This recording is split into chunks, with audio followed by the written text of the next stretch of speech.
All right, I think we are a go. All right, ladies and gentlemen, the final off week is over. It is now time to begin for the final push to the chase. As there are 4 races left before the chase begins, as NASCAR's best head to the cornfields of the Hawkeye state in Iowa. In Newton, Iowa, to the Iowa Speedway for the Iowa Corn 350. 36 drivers, 1 trophy. Who gets to taste the corn on the cob after 350 laps around this 7/8 of a mile racetrack? Ryan Blaney has a fast car. He looks to repeat what he did in 2024. Can he do it and get his second win in Iowa in the Cup Series?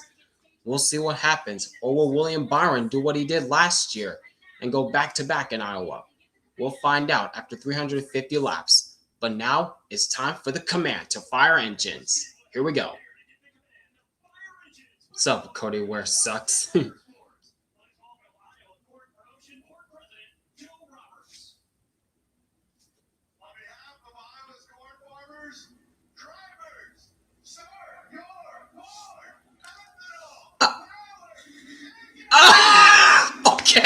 Okay, that's one way to say the command. Crank him up, gang, crank him up. Did you guys catch that?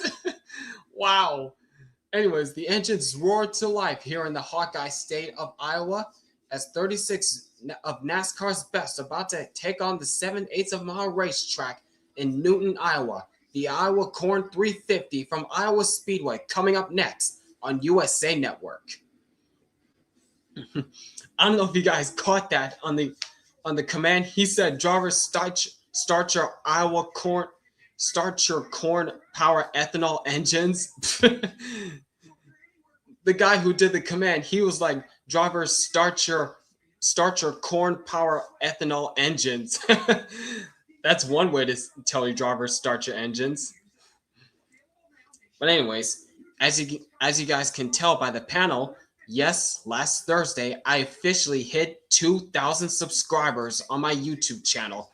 And I gotta say, you guys are the best out there. Thank you guys so much for 2K subs. I started this channel back in 2019, fresh off of graduating high school. And I never thought that this channel would blow up to what it is today after 7 years of being on this platform. So thank you guys so much for 2,000 subscribers. Yep, that's right, NASCAR fan. The road to 3K starts now.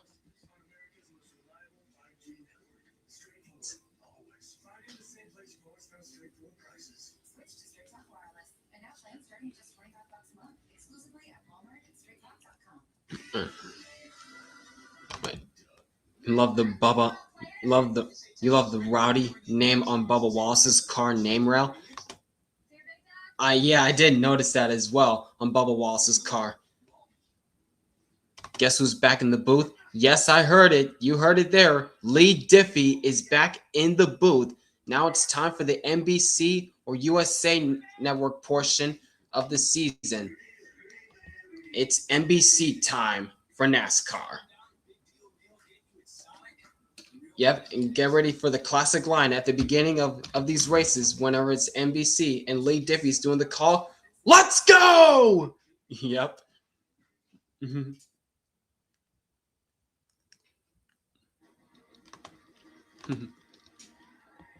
After a week off of racing, the left turning circle jerkers Fatzos are back in town.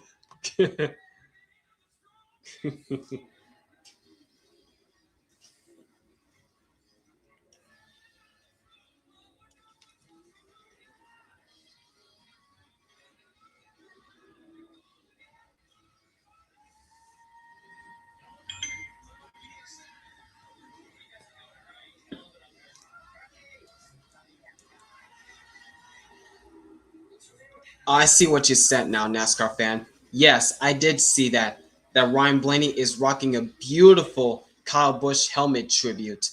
A beautiful Kyle Busch tribute helmet dedicating to the late Kyle Busch. He's a Giga Chad for that, in my opinion. Ryan Blaney is a Giga Chad for wearing that helmet, in honor of Kyle Busch. That's a beautiful one.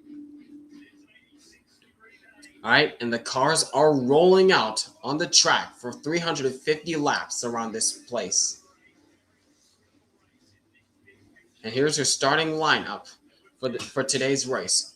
We just talked about him. Ryan Blaney with a blazing fast qualifying run on the pole is on the pole for today's race. And and there's the booth. Lee Diffie back in the booth. Jeff Burton and Steve Letarte. The NASCAR and NBC booth panel.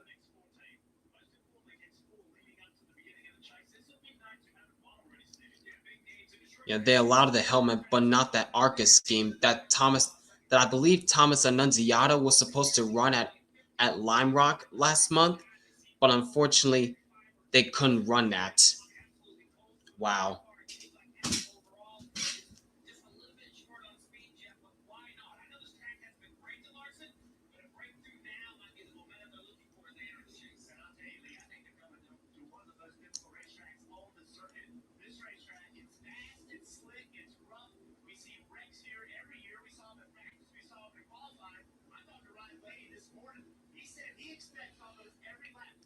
Yep, they're using the new horsepower package with the 3-inch spoiler and 750 horsepower. That is correct.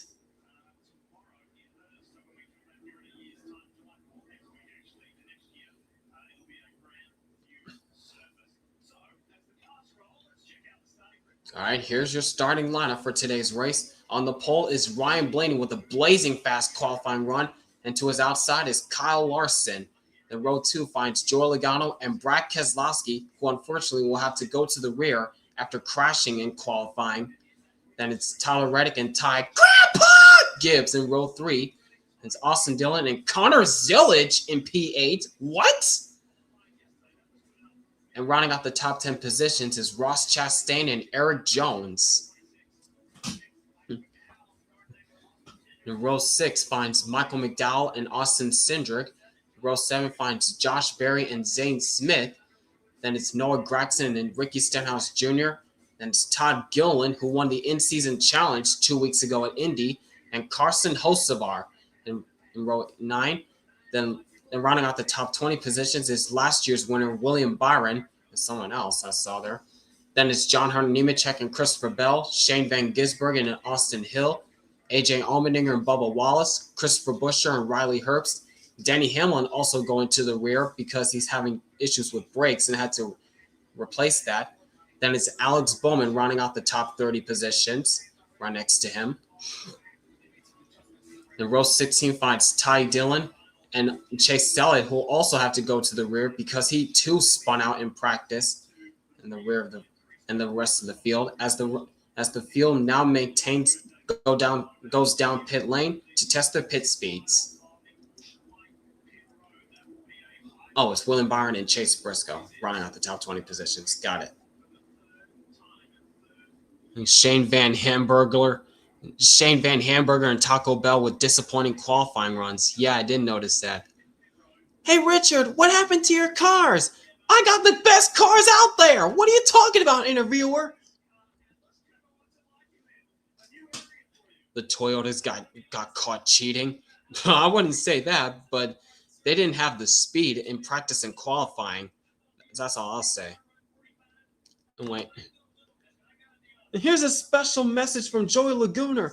My Laguna fans, I've not been entirely truthful with you, but I did but boogity that car. I did but boogity that car. I but good. It's but flamity with my boogies, and I'm sorry. What? What the heck? It's Justin Boy.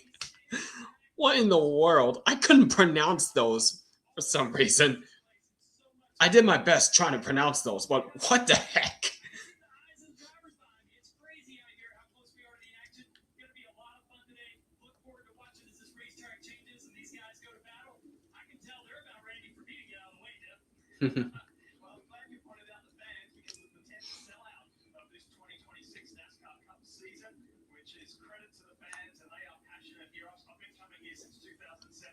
Yeah, that was a pace car cam I saw there, and 2 NASCAR fan. That's pretty cool.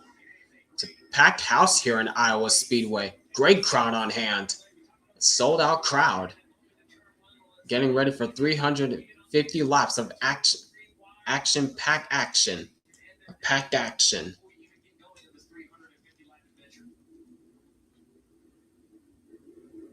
And I believe the pace car is about to make the hard left turn this time, I think. Let's see. So we're running on board with the pace car. Yep, they're making the hard left turn. Pace car into pit lane. Crowd is on its feet. And guys, the final push to the chase begins now. Ryan Blaney and Kyle Larson on the front row. The green flag is in the air, and we're racing in the cornfields of Iowa.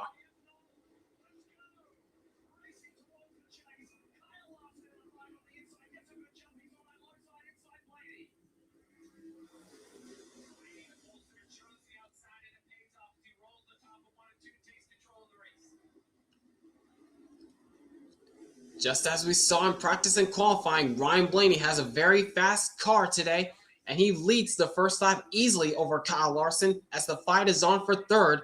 This is Joey Logano on the inside of Ty Gibbs, and it's double file from that point backwards.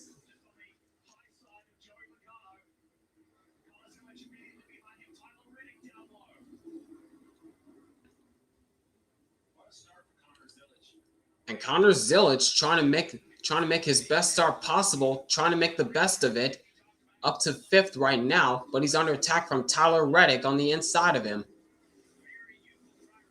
As Ty Gibbs finally gets by Joey Logano for the third position, as they're three wide, there goes Austin Dillon to the inside of Reddick and Eric Jones. What a move by Dillon to get by those two. Up to sixth spot. And Ross Chastain's going to try to follow through. Trying to go three wide with the Toyotas, but he thinks Byron. Oh! There goes Tyler Reddick hard in the wall with Eric Jones. Oh my gosh.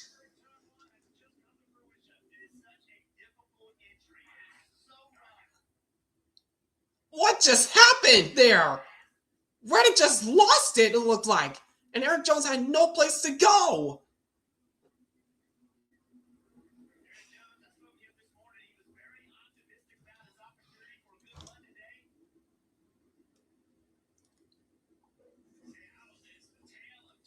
Wow. The bad slump continues for Reddick, even after an off week.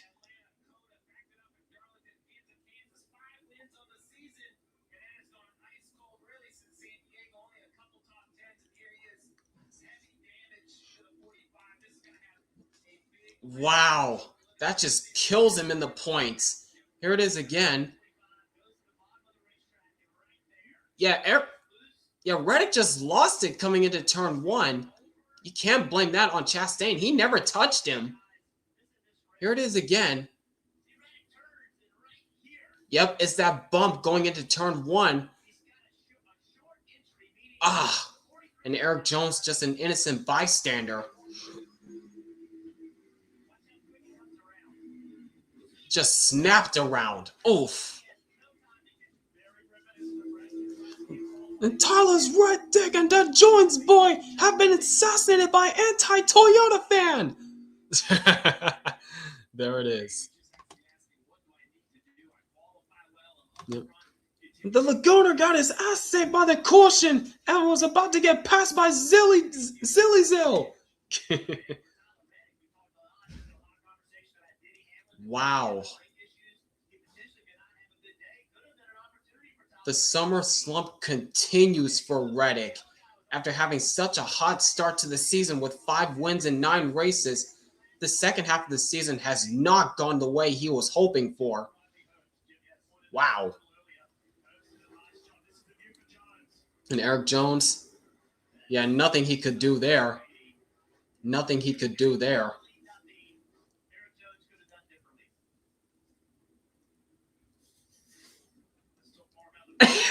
And Eric Jones, is he pulling a cow bush backwards across the pit lane?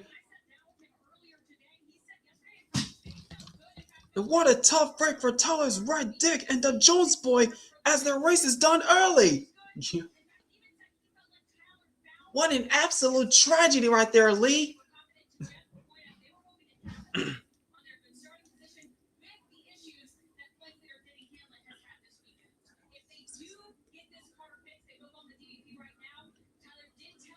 Yeah, that's true. That that Eric Jones drove for Kyle Busch's truck team. Yep, and he won a championship with them in 2015.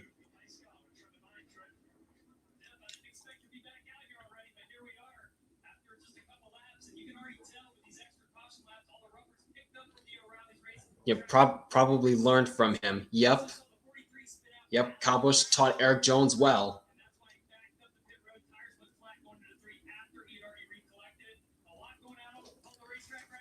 And get this, he didn't save enough fuel for a boogity bite. So much for the supercharged Michael Jordan 2311 lawsuit battery.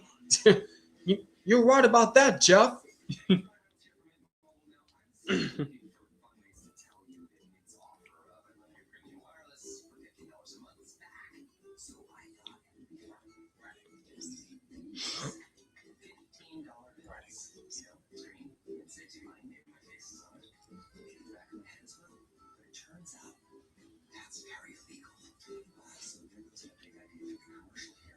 Are you starting to get better at this? Oh yeah, definitely. 100% on that, John. You are getting better at the AI memes.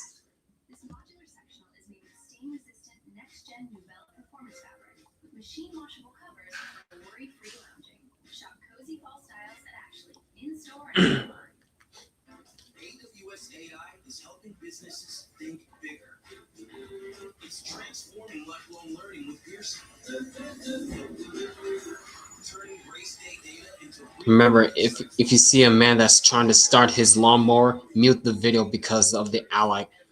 Mute the video because of the ally commercial. Okay.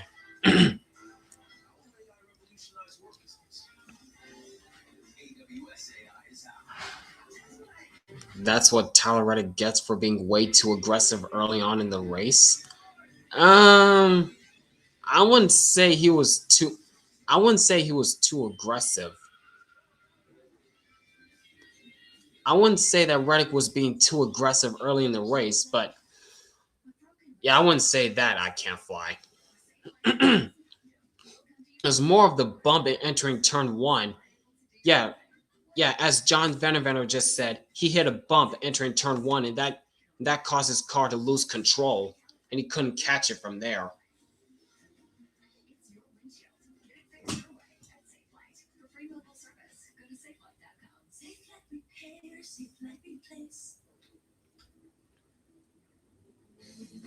Yeah, AI videos on IG.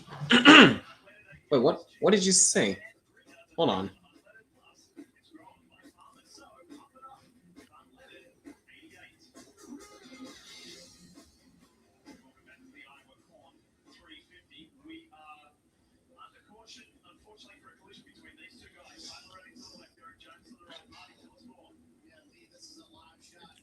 Oh, I see what you're talking about. It was pretty. It was pretty creative, honestly. I can't fly. That was pretty creative.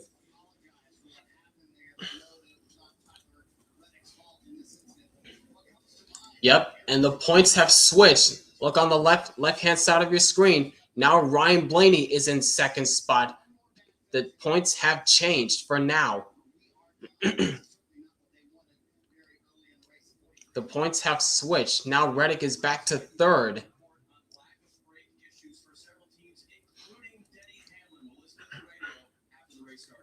Did Eric Jones have a beard last year? I forgot. Yeah, he did have a beard last year.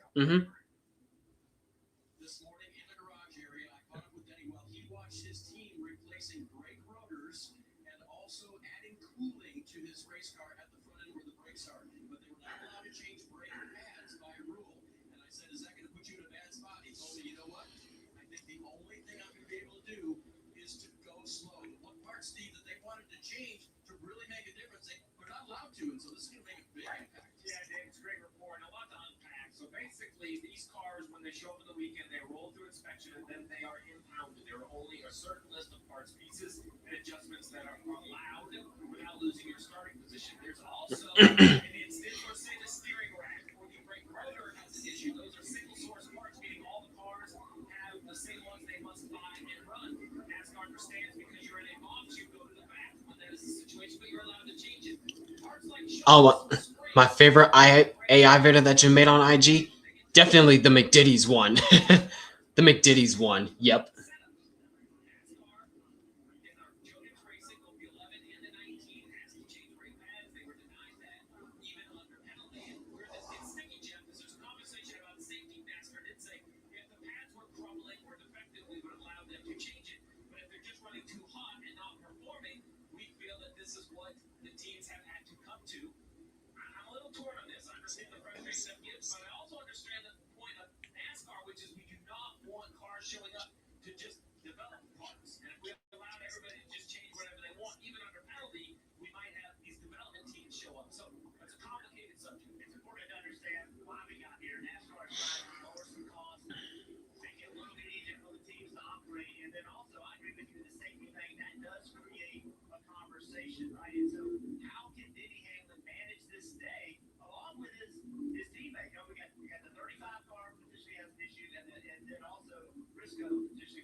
The Pink Panther tricking, bro.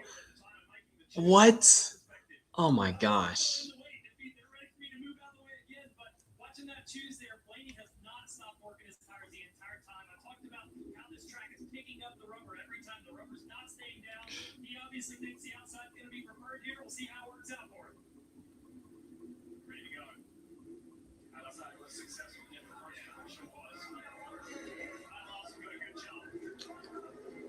All right, here we go. Green flag back in the air.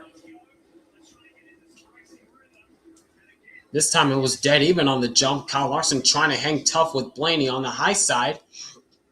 But Blaney gets the drop off the high side, and Blaney continues to keep the lead. And pulls away by a couple car lengths over Larson. And here comes Logano to his inside. As deep in the field, they're all jostling for position. Watch out, Cindric.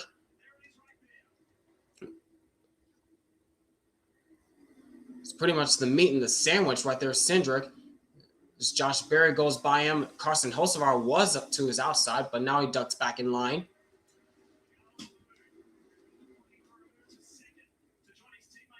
As the battle for second is still going on between Logano and Larson. Remember when Eric Jones drove Kyle's car at Kansas in 2015? Yeah, and he was doing very solid as well until he wrecked out. To add on about my comments about Ryan C getting screwed over, he dominated stage one, led all the laps, and got the stage win. He ran top 5, top 10 until Brent Cruz got into him. And that's unfortunate.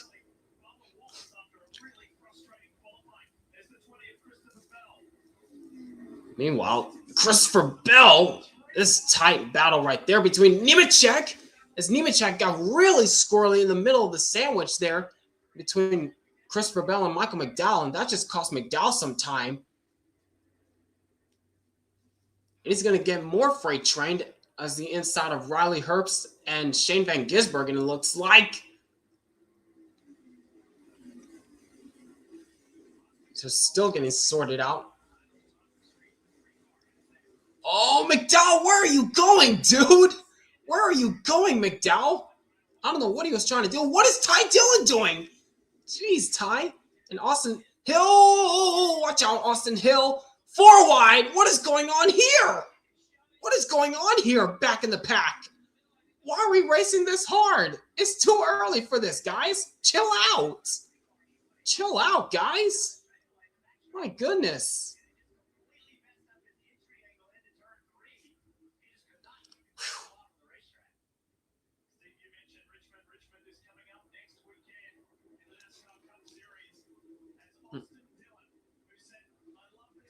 Cole Custer's getting beat by Cody Ware right now. That won't last long. That won't last long.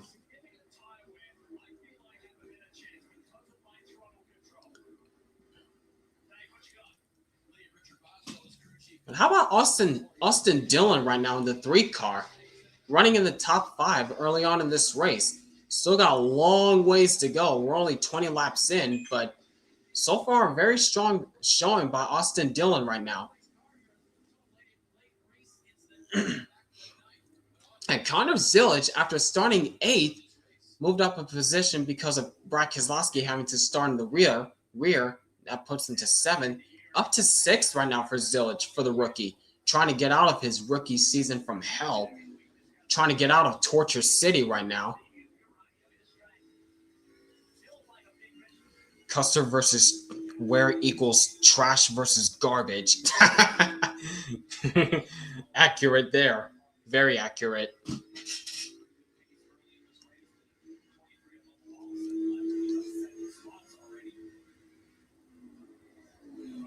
Here comes Chastain to his inside of his Trackhouse teammate, Connor Zillage. Kind of slipped there in the middle of turns 1 and 2. Falls back in line behind the 88. Now here comes Zane Smith in the 38. Chastain goes high, Smith goes low. And there's another battle behind these two is Josh Berry and Todd Gilliam, looks like. That's for 9th.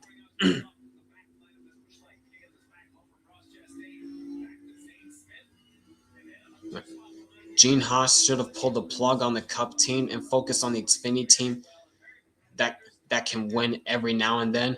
That third Haas factory team should have went to Cole Custer. Cole isn't Cup worthy. Well, no diss towards Dean Thompson, but Sam Hunt Racing fit him perfectly. Well, what can we do?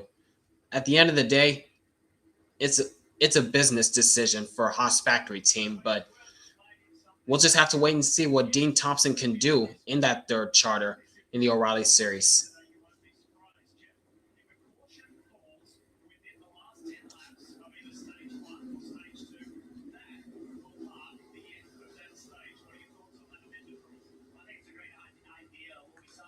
Meanwhile, back with Denny Hamlin, as he's still trying to get around AJ Allmendinger, but Allmendinger is not letting have it, as he got really squirrely on the bottom side off turn 2. Nearly lost the car, but he was able to catch it.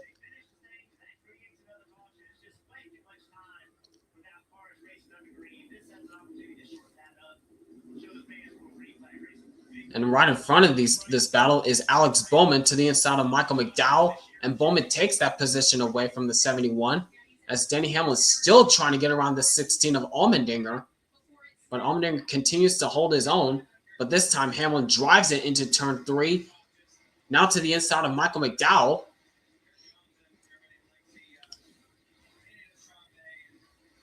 Yeah, there's Tyler Reddick. Only 4 laps in, and he loses the car. Nothing he could do there. Or Eric Jones.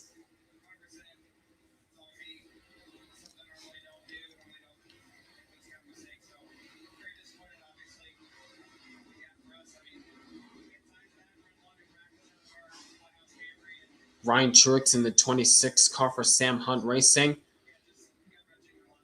Maybe. It depends on... That kind of depends on what they'll do.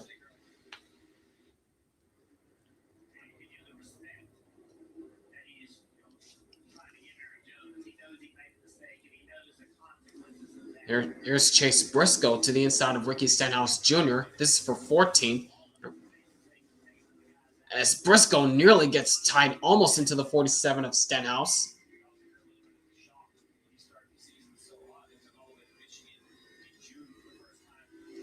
Of course, Ricky Stenhouse Jr., former winner here at Iowa Speedway. That was back in the O'Reilly Series when he swept the Iowa races in 2011 in the O'Reilly Series. But of course, the second Iowa win was most famous when he was blowing up towards the start-finish line. And thanks to Carl Lewis getting trapped in his oil, Carl Lewis kind of helped him across the start-finish line while they both wrecked. And Stenhouse still won that race. So I guess that you could say that was a teammate shunt into the start-finish line for Carl Lewis to Stenhouse.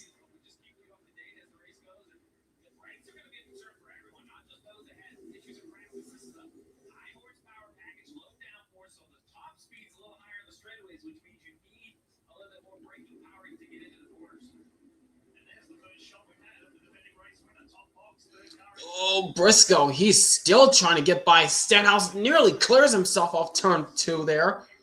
But Stenhouse is still hanging strong on the high side of the 19. Oh, watch out, watch out.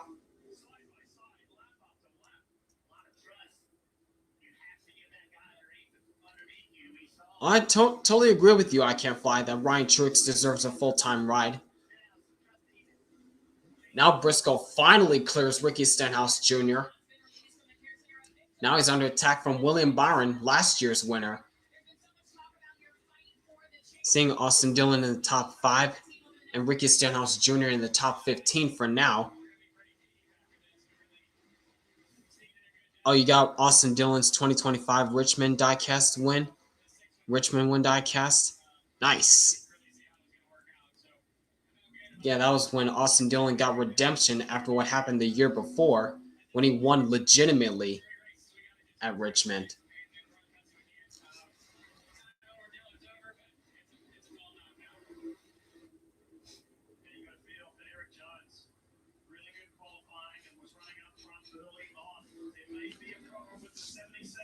As we're already halfway through the first stage, 35 laps down, 35 to go in stage 1 as Ryan Blaney continues to show the way here in Iowa.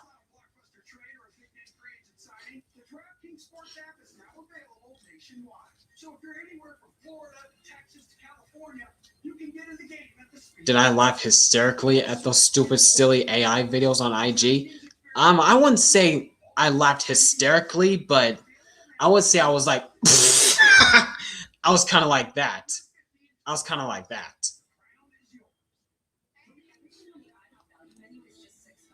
Not the IHOP commercial. Pancakes! Pancakes!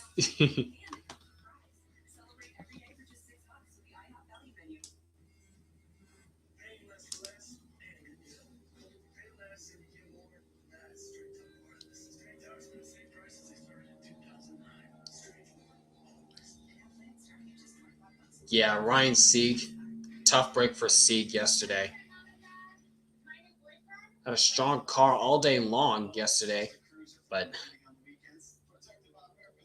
yeah.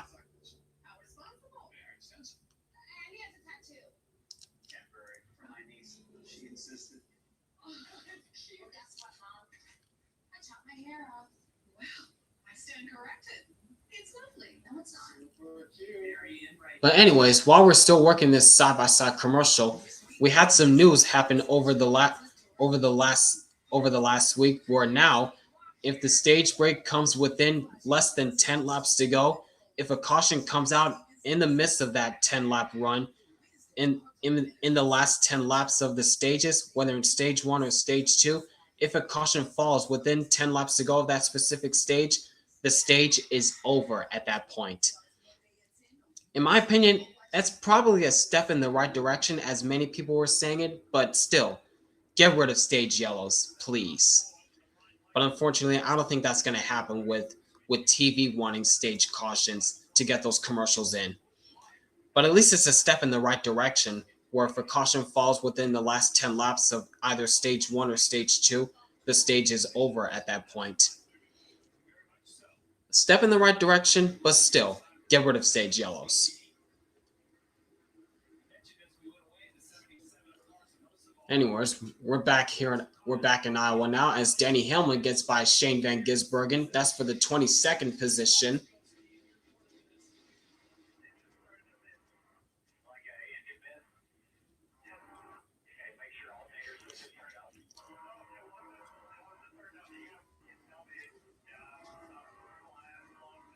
What's going on with Hocevar? He does not have the car he wants right now. He does not have the car right now. He's not happy with the 77 right now.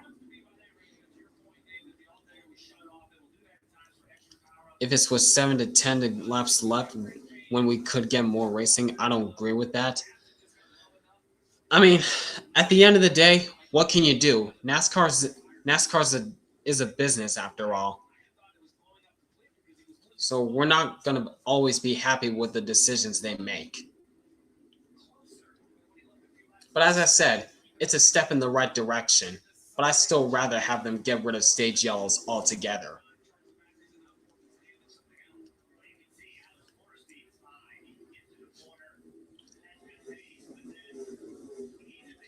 Now Riley Herbst is to his inside of Hocevar, and it looks as though Herbst will take that position. Yes, something's going on with Hocevar. I don't know what it is, but he is not happy with that car. As we got a change for second spot, there's Joy Logano got by Kyle Larson.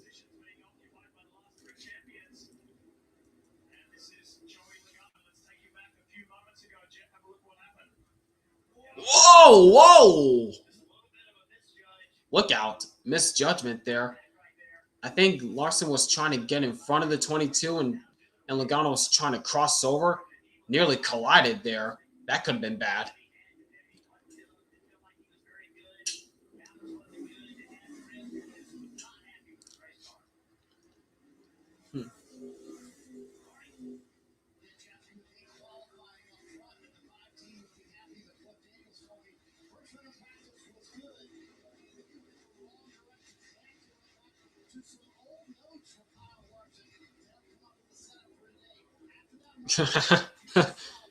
Respect the hover car or you'll get the Laguna virus. Wow.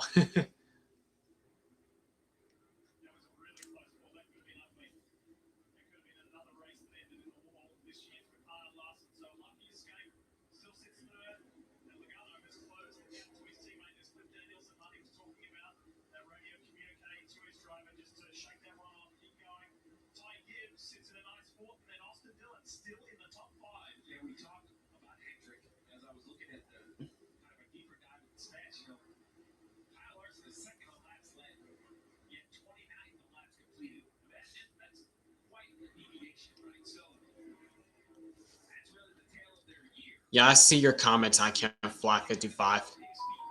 Chris Wright has been in NASCAR for 5 years, while Landon Castle has been in NASCAR hasn't been in NASCAR in 4 years. Jeez.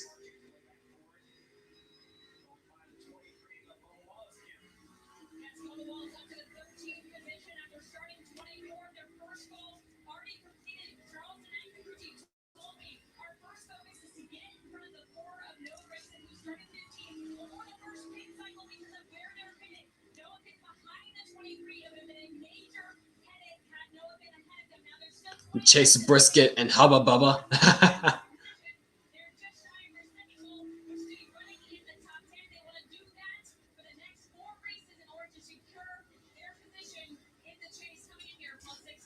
Christopher Bell just clears Todd Gilliland for the 10th position.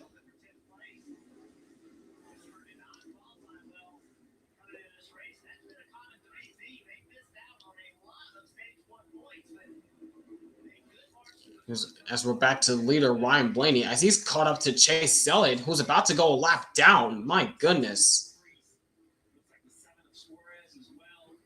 Oh, watch out, Priest. What are you doing?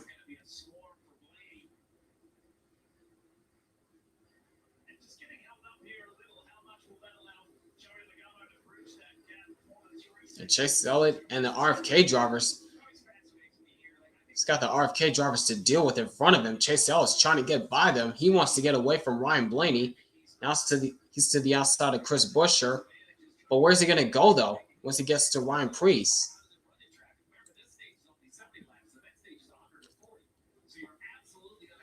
This business model doesn't award talent. It awards talentless nobodies with millions of dollars in their pocket from their daddies, uncle, or grandpa. Yep. That's the business model in a nutshell right there.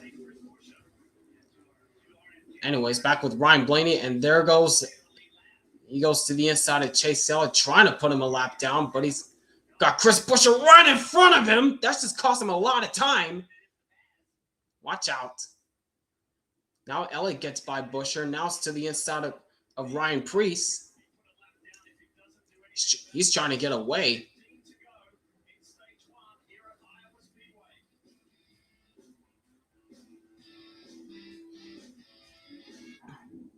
Customers online even faster. So now they're offering same-day Wi-Fi delivery. You think you're up for the job? I mean, I am pretty fast. How do you feel about cul-de-sacs? Just keep turning left.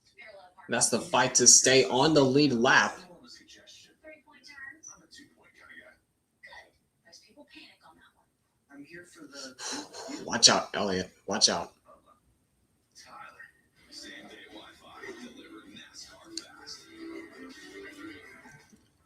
Oh, that's a Logano reference. Ha ha ha ha ha ha!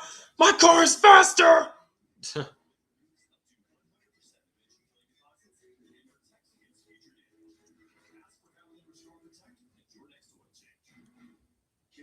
Get yourself some more of that protein.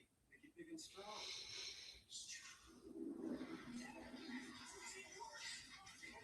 I'm still kind of shocked that Connor Zilic is still hanging in the top 10 in 6th spot right now. How? How is Connor Zilic still hanging in the top 10? I know we still got a long ways to go, but how is that even possible? I don't get it. COPD thought it could stop you. Well, COPD never met someone like you. It kept it right on going. Registry is 3 medicines in one inhaler. Yeah, maybe. Starting within 5 minutes. It helps prevent flare-ups. Registry is a COPD maintenance treatment that works as hard as you do. Registry won't replace a rescue inhaler for sudden breathing problems. Tell your doctor if you have a heart condition or high blood pressure before taking it. Don't take Registry more than prescribed. Registry may increase risk of thrush, pneumonia, and osteoporosis. Call your doctor. I mean, Connor Zilic has run at Iowa before in the O'Reilly Series last year. Or did he run the ARCA race in 2024? I don't think so. I don't think he ran the ARCA race in 2024 at Iowa. I don't think he did.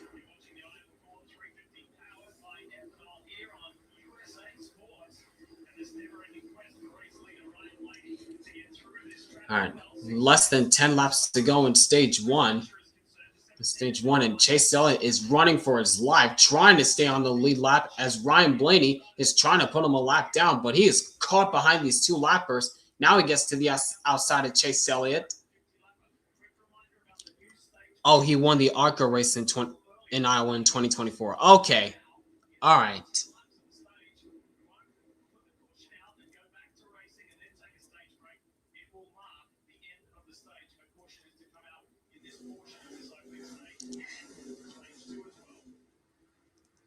Oh, and now Ross Chastain just got by Zilic for 6th. Whoa! Hang on to it, Priest. Hang on to it, Priest.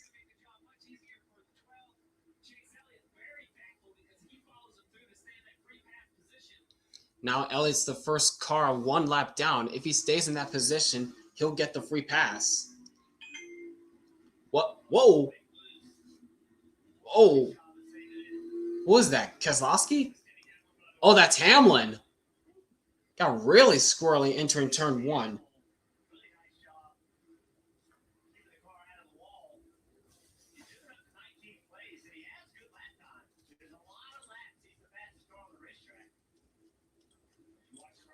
He's on the back bumper of Alex Bowman. Watch out!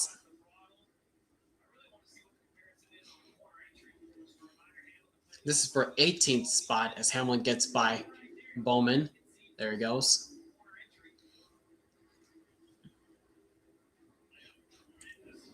Now back to Kyle Larson as he's under attack from Ty Gibbs in the 54. This is for 3rd spot.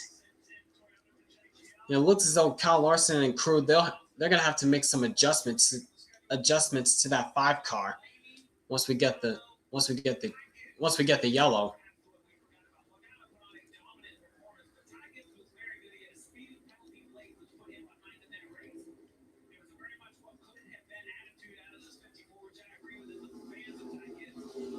Whoa, and Ty Gibbs gets squirrely underneath the 5.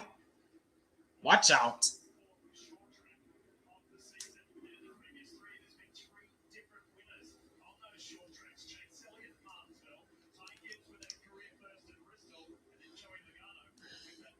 Meanwhile, there's Bubba Wallace on the inside of Todd Gilliland.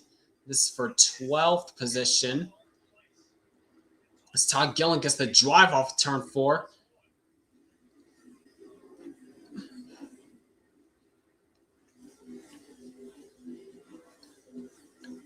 Good corner speed for Bubba Wallace to get in front of the 34, trying to clear him entering turns 3 and 4.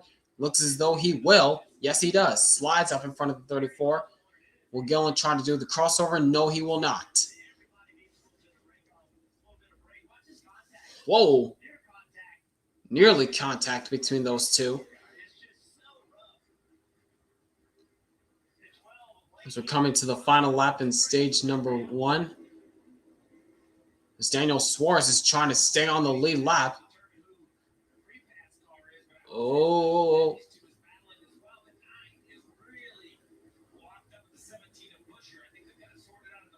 And it looks as though Suarez is going to stay on the lead lap. Here comes Buescher to the inside of Elliott, trying to be the first car 1 lap down. Gets to his inside, but can't do it. And Ryan Blaney wins stage number 1. Elliott gets back on the lead lap.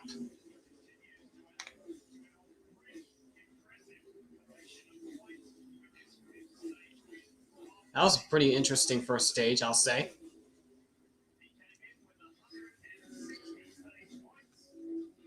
Pretty much from start to finish, Ryan Blaney led every single lap, it looks like, in stage 1. That wraps up for stage number 1. Stage 2 coming up next.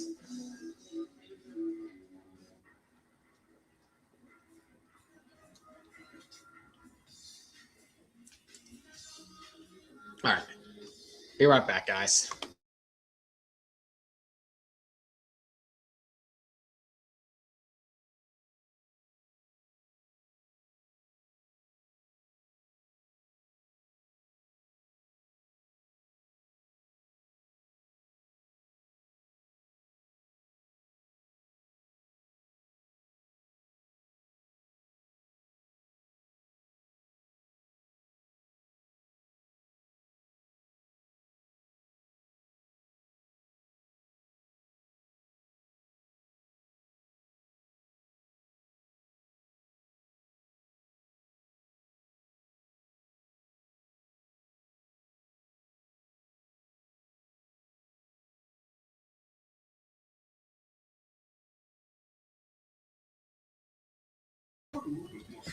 All right.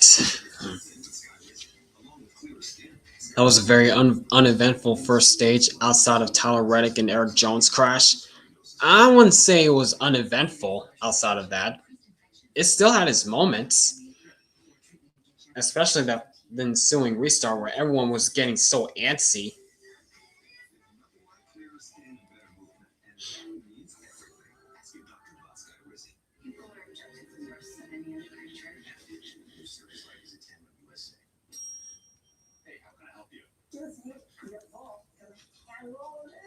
I think we can manage that. That's just husband number 1.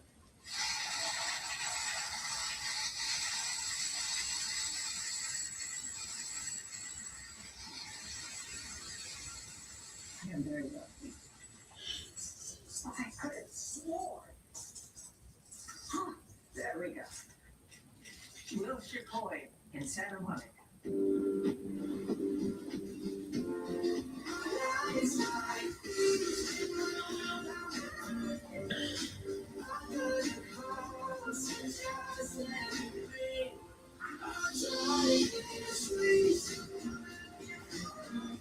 Get this exceptional offer on 2026 and 2027 Cadillac Pacific Optic models, plus deferred monthly payments for 90 days. Visit your local Cadillac dealer today.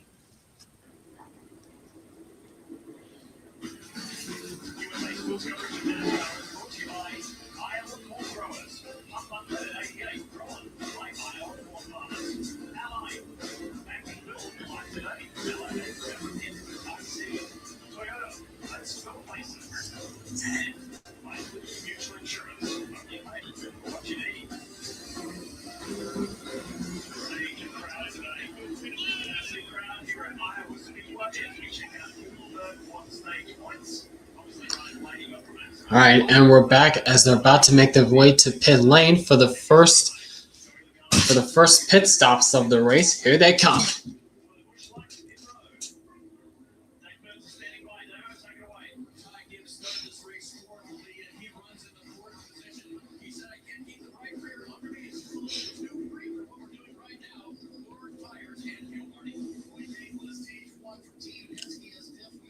Ty Gibbs, a very long stop on that right rear.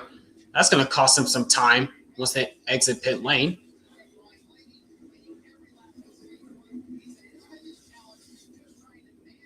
More issues for Ty Gibbs. What is going on with the 54? Golly.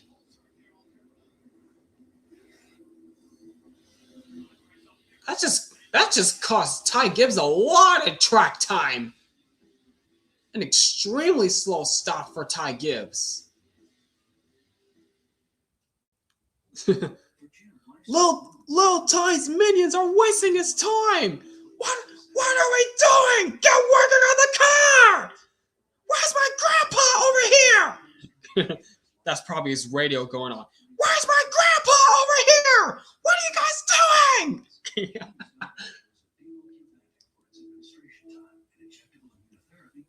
Grandpa, what was that? I'm working on it, Ty. You just hang on a second.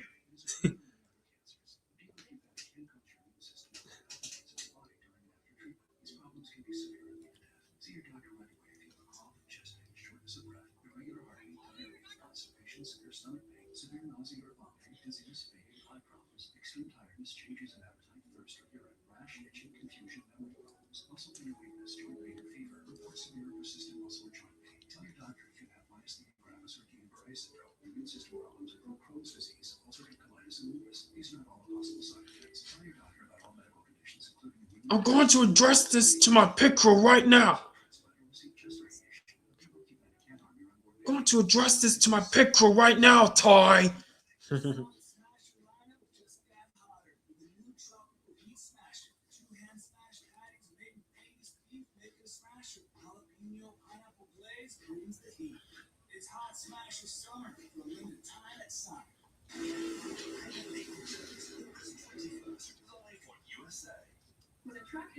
While talking behind Ty Gibbs' back, Joe Gibbs is saying, "Great job, pit crew. Way to waste this time. Great job. Keep it up."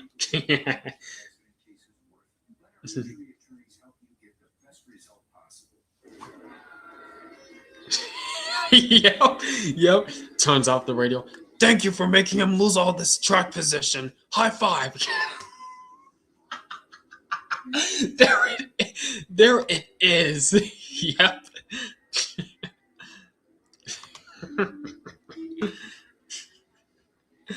Wow. When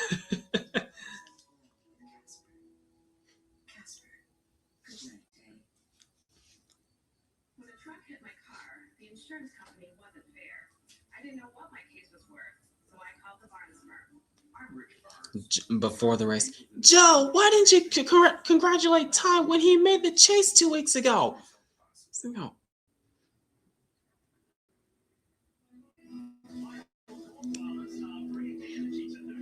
He's on his own from here on out, interviewer. He's on his own.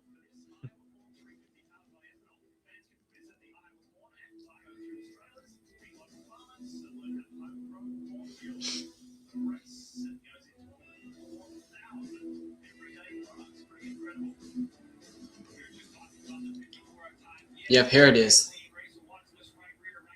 Yeah, on the right rear. Yep, the right rear was not tight. The right rear was not tight on the 54. Cost him very precious time.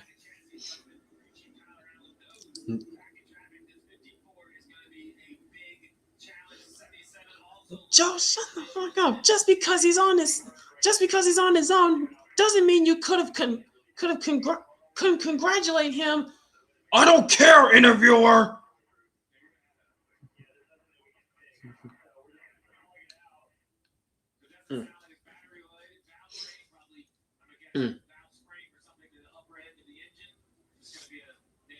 All right, here we go for the start of stage 2. Green flag. Chastain did not get a good jump at all on that restart. And he just lost that position to Chase Briscoe. Oh, watch out. Now he's on to the inside of Kyle Larson. As the battle for the lead is on between the Penske drivers of Logano and Blaney. Logano gets to his inside of his corner panel of the 12. But Blaney gets the drive off the corner, not quite clear of the 22 just yet. Oh, and Zillage just got the boot from Dylan. That allowed Bubba Wallace to slip into the 7th position as Blaney clears his teammate Logano for the lead.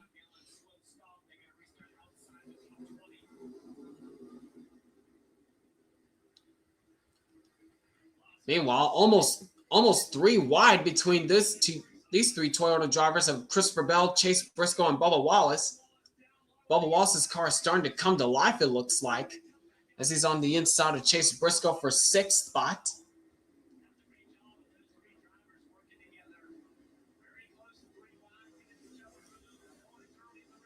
Oh, watch out, Bubba! Almost cleared himself in front of the 19.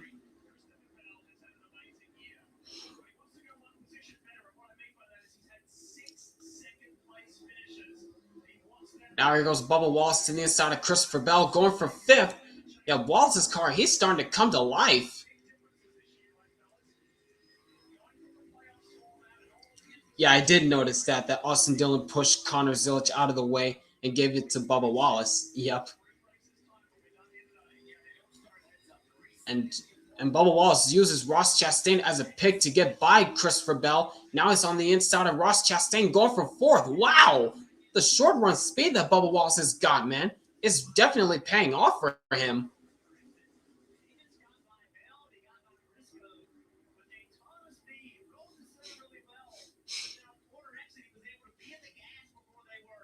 Yep, there it is once again. He just clears in front of Chastain. Wow! Shuts the door.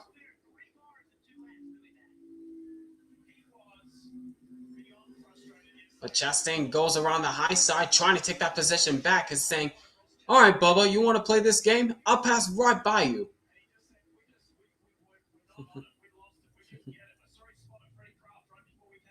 Whoa, watch out, Bubba. Got a little squirrely coming off turn 2.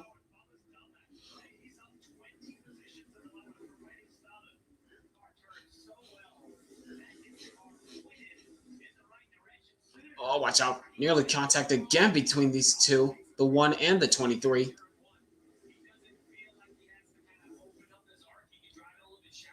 Whoa, and Wallace really squirrely off turn 4 that time. That gives the position back to Chastain. Now he falls into the clutches of Christopher Bell, who goes to the inside of the 23. Oh, not quite there.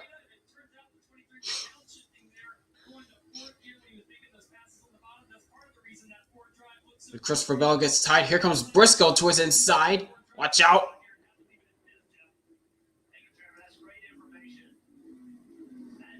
It looks as though Briscoe trying to take the 6th spot away from his teammate. Oh, watch out.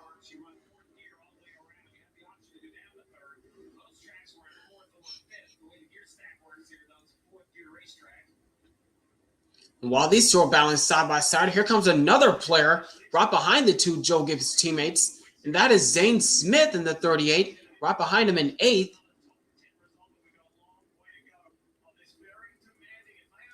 Oh, watch out.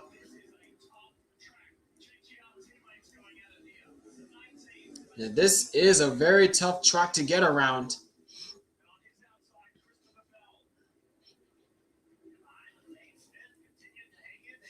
Yep, I was just talking about that.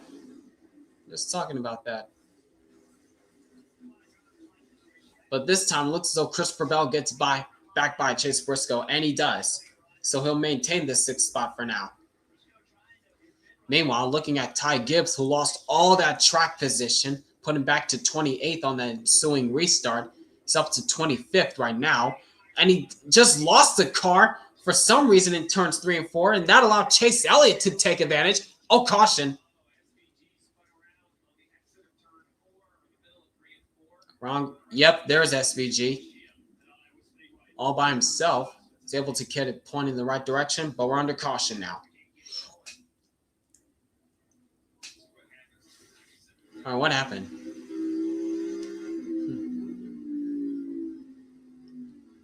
Yep, he just lost it.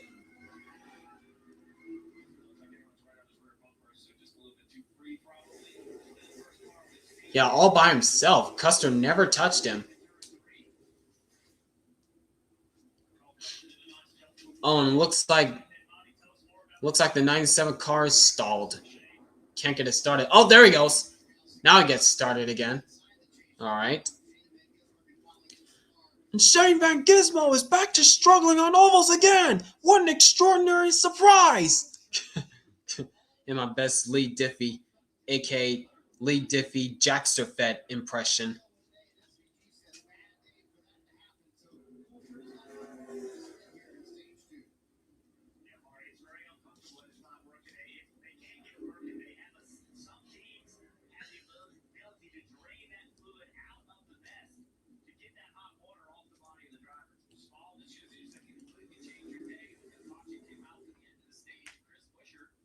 Oh. Didn't get to hear it because of the ad. Well, I'll try again. Shane Van Gizmo goes back to struggling on ovals again. What an extraordinary surprise! Oh, and here's Carson Hocevar with the hood up.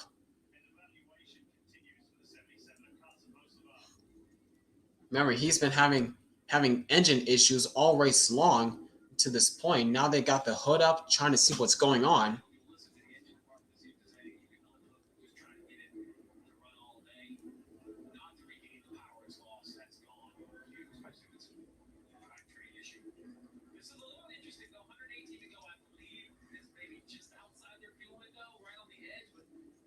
Oh, they're lining up. Are they coming to pit lane this time? Yes, they are. Yes, they are. Yep, everybody's coming in. Okay.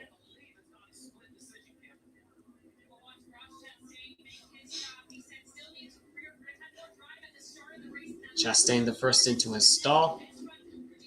And then comes Logano. 2 tires for Chastain. He's down and away. Logano, 2 tires as well. And Blaney, 2 tires as well. He's down and away. So pretty much everyone's on 2 tires.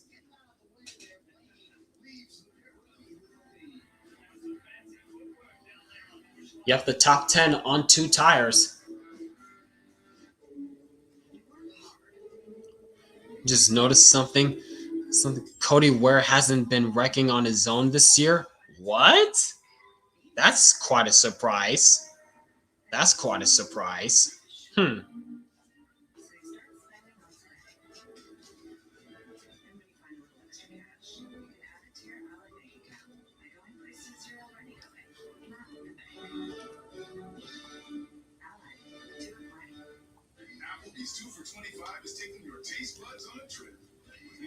There have been less out of him. Huh.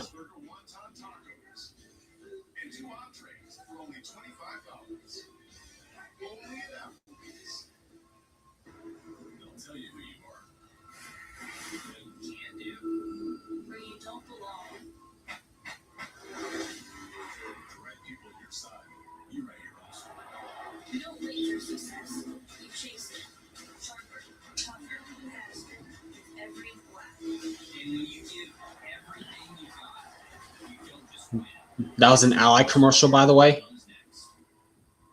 Oh, I wasn't paying attention, but I didn't. Yeah, I didn't hear it either.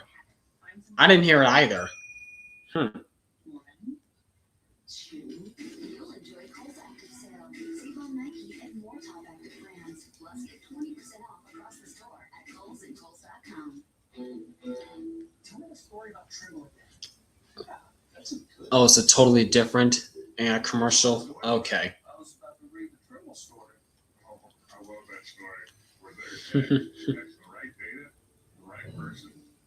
A totally different Ally commercial. Okay, so we're good. At least it's not that terrible singing girl commercial.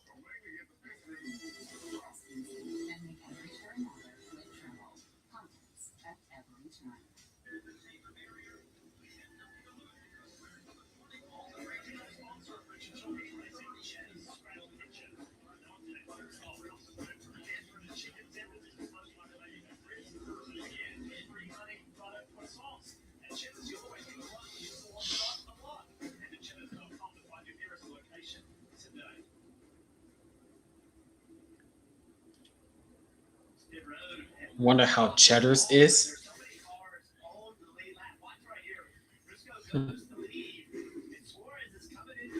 Oh, look out. A little bit of a mix-up there. One coming in and one coming out. Suarez and Briscoe. Close call there.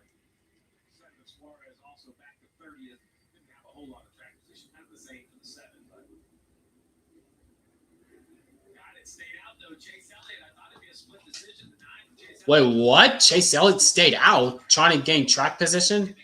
I don't know how that's going to work on the long run because he's got a hungry field of fresh tires right behind him.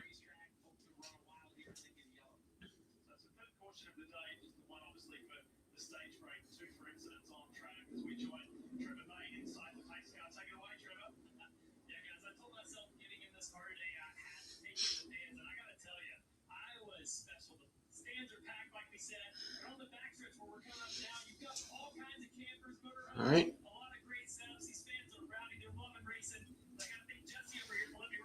Yep, Trevor Bayne. Trevor Bayne in the pace car. I bet he's having a very good time in that pace car. The 2011 Daytona 500 winner.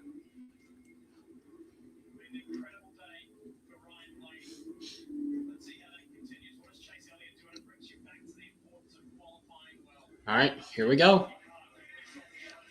How will this strategy pay off for Elliott? He's the only driver that did not stop. Green flag.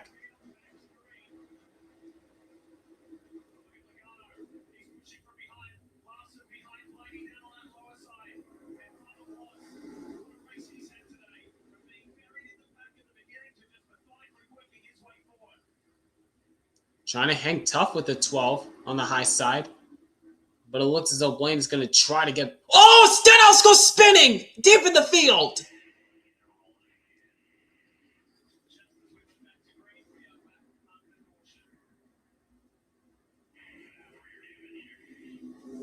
That was quick. That was quick. The cracked Shankhouse goes down!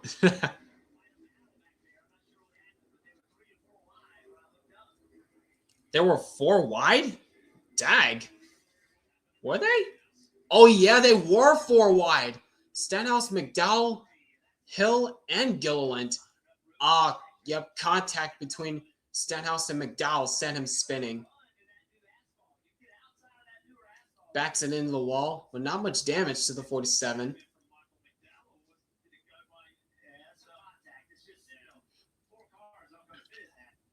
Yep.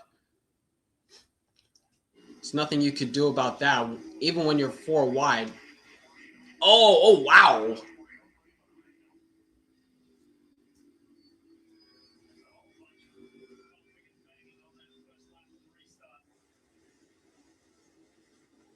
Backs it in the wall. Not much contact and not much damage to the 47. So I think he's fine.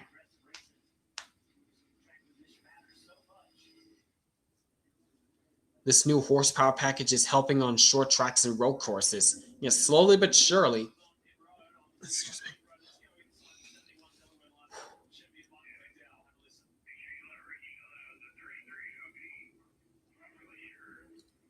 Oh.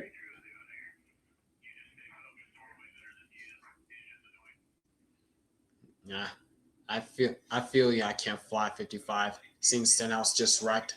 Ouch.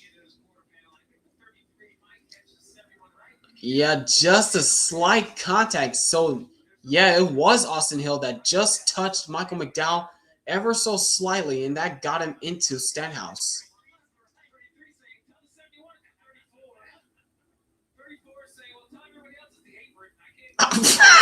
What?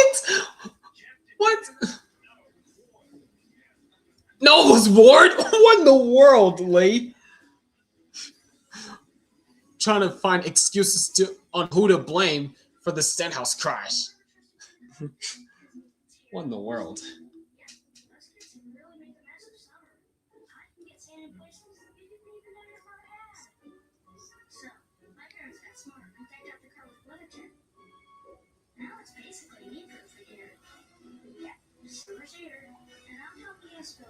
Every road snack and slush here can get us little feet. So, visit WeatherTech.com and check with your car for summer. The Colonel has a bucket list. $10 wings, Monday nuggets, Tuesday fried chicken, Wednesday wings, Thursday tenders, Friday nuggets again. Now that's living life to the fullest. Get a $10 bucket of the day from KFC.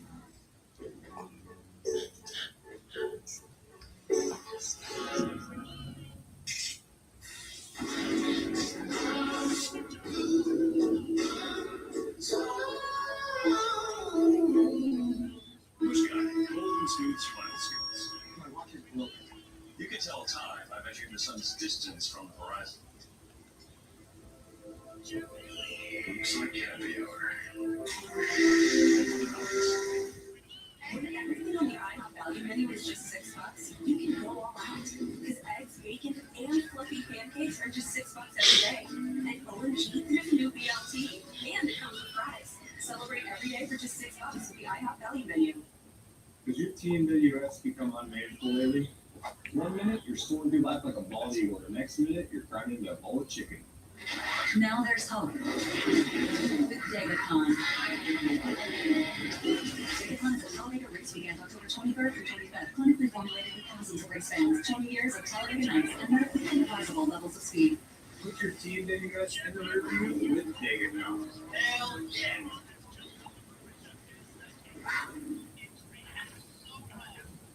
I don't think there's any way you can tell the story of America without involving NASCAR. This was unbelievably dangerous.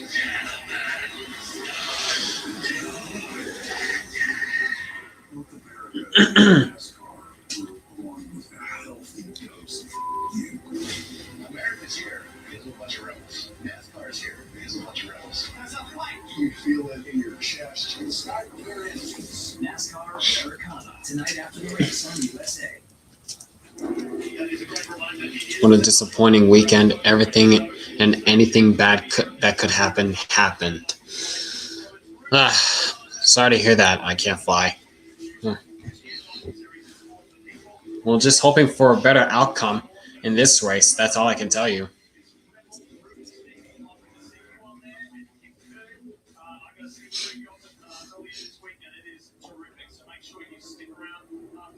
All right, green flag back in the air. And there they go again, fanning out before they enter turn 1.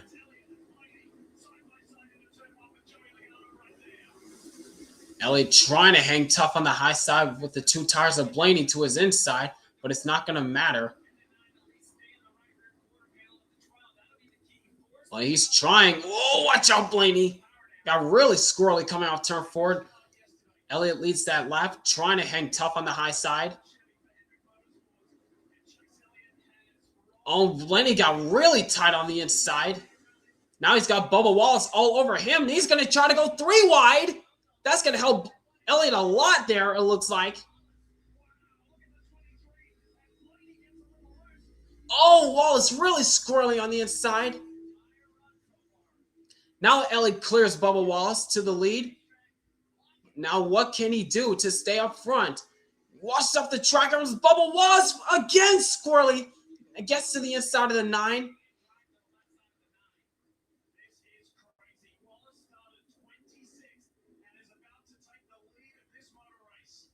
Side by side between these two. Elliott trying to keep his track position. Watch out, you're not clear yet.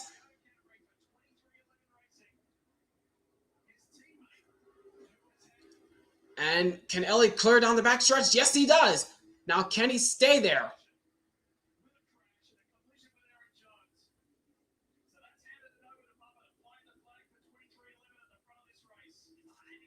Well, Bubba Wallace, man, in the 23, he's still hanging tough. This time he gets the advantage into turns 1 and 2. Can he clear him coming off turn 1? Yes, he does. Just barely over the 9. Wow.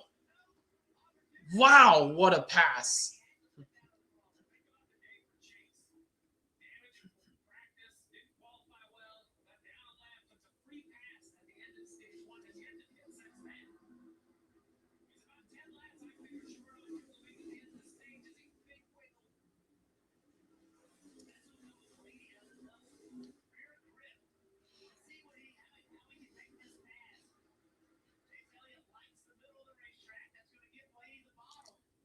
Yeah, you see it right there. Elliott, he's trying to use that middle groove to his advantage to keep his track position up front so he can stay there for the next time they make pit stops.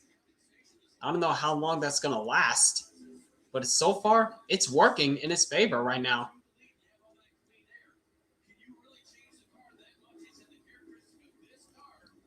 I might have spoke too soon, but because here comes Blaney to his inside, going for second.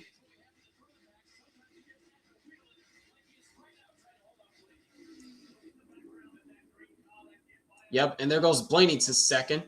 And LA try to do the crossover. No, he doesn't. He tried. But the battle is on for fourth spot. Here comes Austin Dillon to the inside of Joey Logano. And there's another battle behind this. This is for sixth as Ross Chastain goes to the inside of Kyle Larson.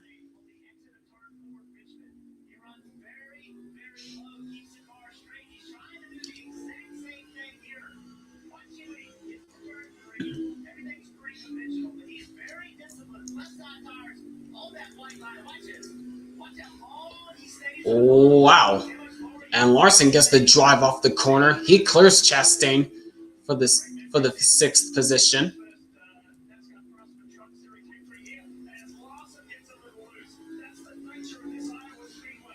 Yeah, good day so far for Bubba Wallace, or his real name, Darrell Wallace Jr.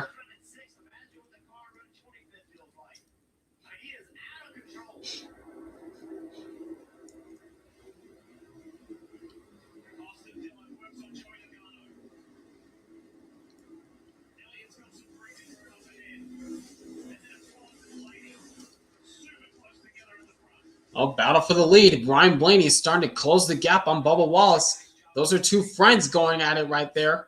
As Logano gets by Austin Dillon, or it looked as though Austin Dillon kind of checked up in the middle of turns 3 and 4. Now he's got Kyle Larson all over his back bumper.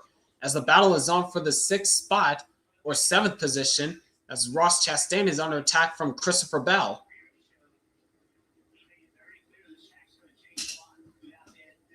Yep, best friends battling for the lead, Bubba Wallace and Ryan Blaney, as the battle is on for seventh, as Christopher Bell got tied underneath Ross Chastain.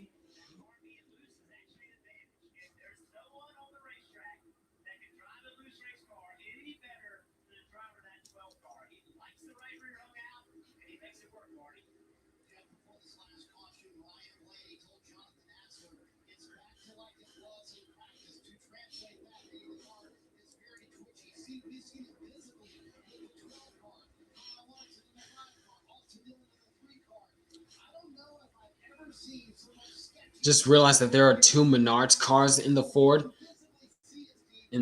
camp. Yeah, Ryan Blaney and Josh Berry. Josh Blueberry and Mustache Man Ryan. I see what you did there.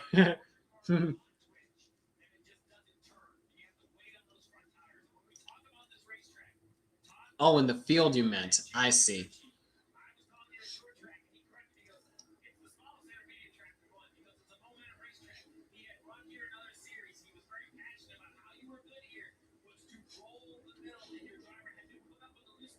The battle continues on for sixth as Chastain got by Kyle Larson. Now Larson's under attack from Christopher Bell for seventh. Larson used the outside drive to his advantage to get by Christopher Bell, and he almost loses a car there. Christopher Bell almost lost it coming off turn 2. He's able to catch it. What a save.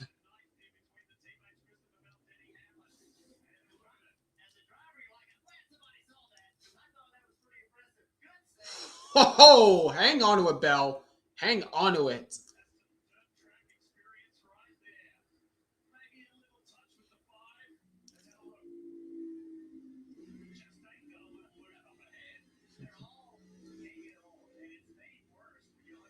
Wow.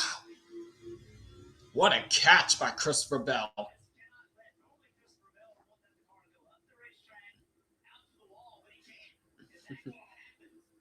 Wow.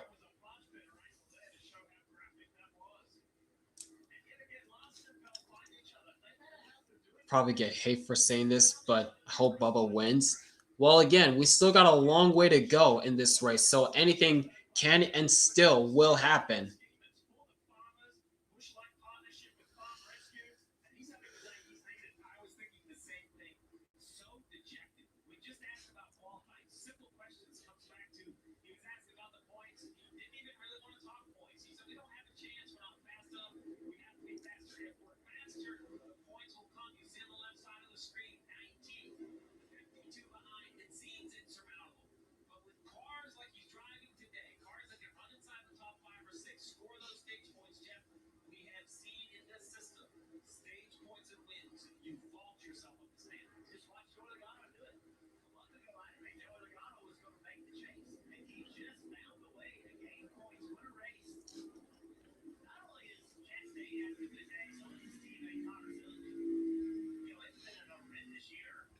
Yeah, Connor Zilic still running very solidly in the 11th position.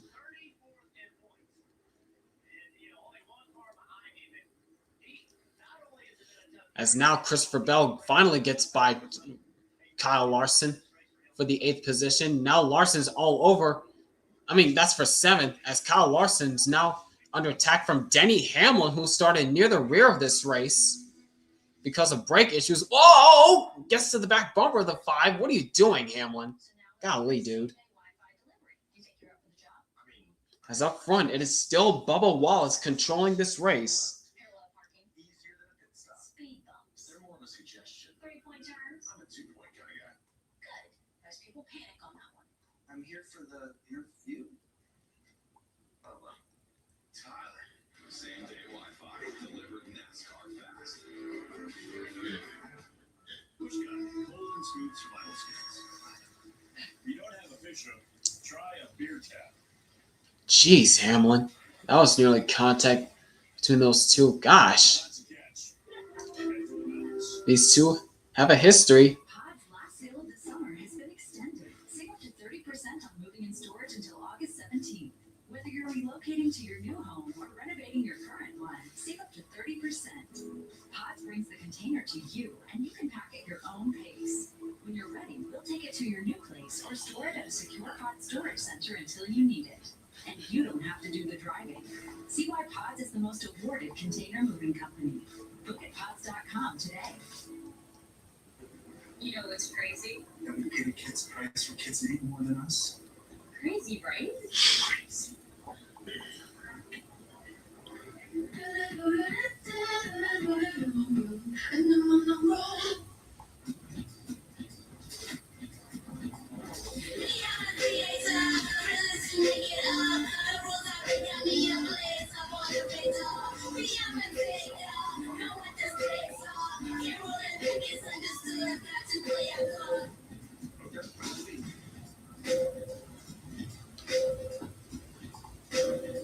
Come on. The all-electric CHR, Toyota. Let's go places. NASCAR USA Sports, and you're watching the Iowa Corn 350 powered by ethanol here at Iowa Speedway. It is a warm day, mid-80s, really humid, but look at those grandstands. Packed with NASCAR fans, great atmosphere here. Dirk Bentley played the pre-race concert. All right, and we're back once again as Christopher Bell. It seems as though as the run progresses, Christopher Bell has a very fast car.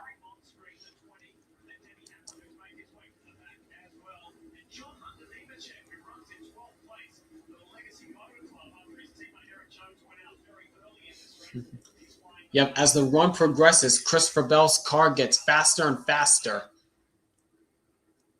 But up front, it is still Bubba Wallace who's holding a very solid lead over Ryan Blaney, who has led the most laps so far.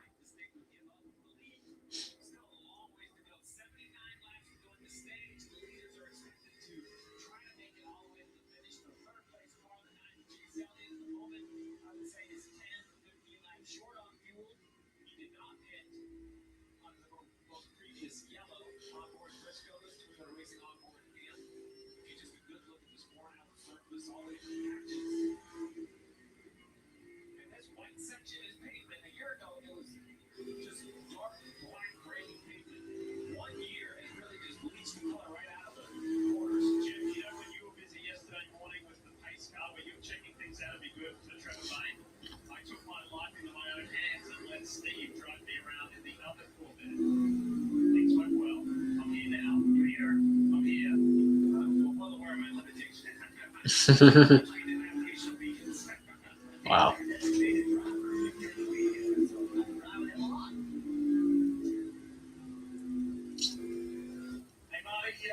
Things don't seem to be going to plan for the five of Kyle Larson. He finds himself back in 10th place at the moment. Yeah, Lee, in this green flag. It's a grown men getting mad.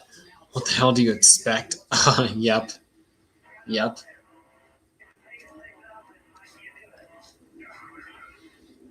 It's like the pace picked up and I just can't do it. He said my exits are absolutely terrible. And I hear a lot of drivers, Jeff, talk about, I don't know what's going on with this car. I don't know because I got a lot of weird stuff going on, but I don't know what I would change either. So this is a very confusing race right here, Byron.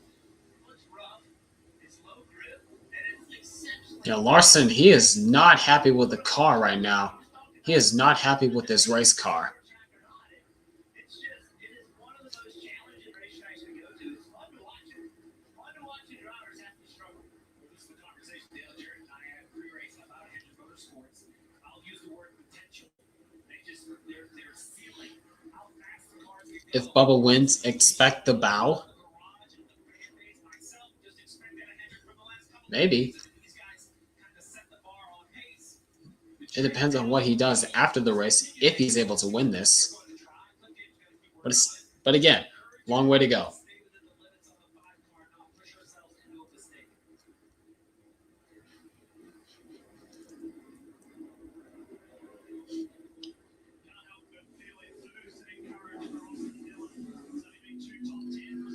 Austin Dillon, he's really having a good day so far, running in the top 10. Pretty much been in top 5, top 10 all race long. As right now, he's under attack from Ross Chastain for the 6th position. But that's where Austin Dillon's been pretty much all day long.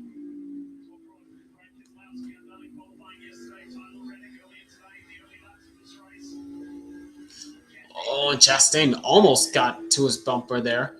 As we got a battle for the 4th spot heating up. Here comes Christopher Bell. Whoa, Logano! Oh, Hocevar spun! I was wondering why Logano went so high up the racetrack. Caution is out as Hocevar stalled in turns 3 and 4. And there goes the hover car!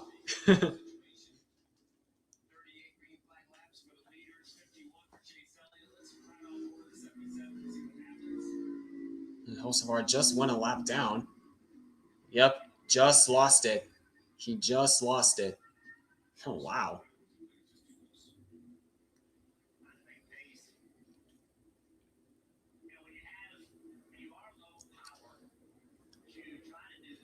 Yeah, the driver people think is the next Dale Earnhardt. Some people think he's the next Dale Earnhardt. Well, people were comparing him to a young Dale Earnhardt in the 1980s, and Carson doesn't want to be compared to that.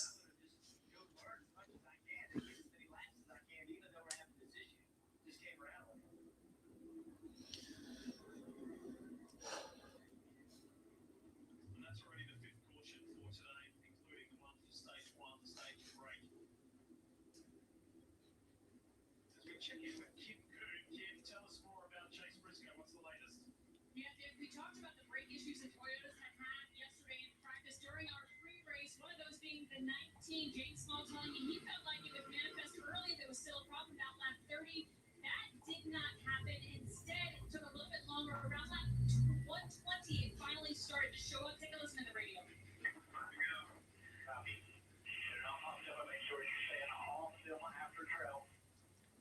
You heard the guidance they just gave. Chase, he didn't say anything after that lap 1:20 radio, but his teammate Denny Hamlin also had brake issues. Where did they stand? He complained early on, Kim, but it's since lap 30. It's been over 100 laps since Denny has said anything about the brakes. In fact, his crew chief Chris Gale said it would check the bias one time or maybe change it. I kind of juggled. So he has brakes. Jeff Burton, they're having a pit road, but change your driving style sometime to adapt to you. They really did. I think the biggest thing for these teams is they don't really know how to deal with it, right? You go into most races. All right. I believe they're coming this time by. Yes, they are. They're lining up.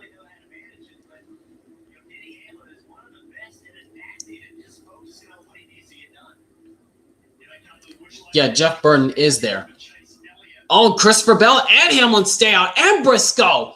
So 3 Toyota drivers stay out under this caution. How is this going to work?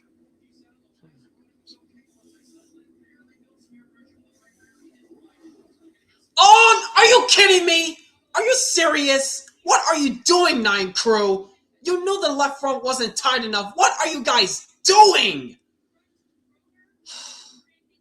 What are you guys doing, crew?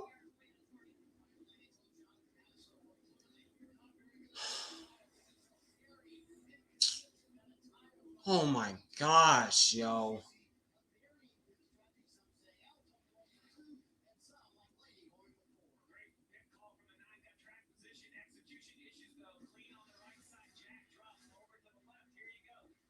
What is this? What are you guys doing? Oh my gosh. Had all that track position, and now it's gone because of this. What are you guys doing?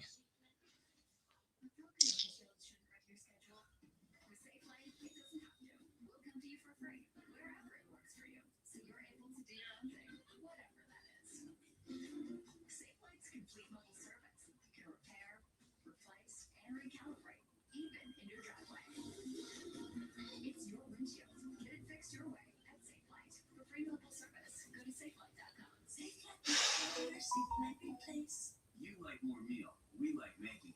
That's why we made sure Arby's $7.99 meat and 3-packs even more flavor with the new saucy buffalo ranch and 3 sides. Only Arby's packs in this much for $7.99. That's just gonna cost us even more in the points.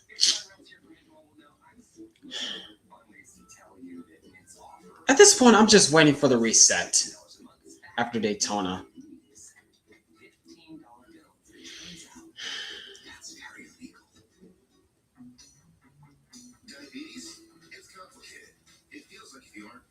You aren't making progress. But progress doesn't mean changing your life in a day. Progress is drinking coffee like you like it, without an audience. It's turning charts and numbers into confident choices. The strategy was going well, running P3. All you had to do was get the left front tight enough. And you knew the left front wasn't tight enough, but still you let go of the jack, allowing Chase Elliott to go. You knew the left front wasn't tight enough. Why did you drop the jack? What are you guys doing, yo? Seriously, what was that?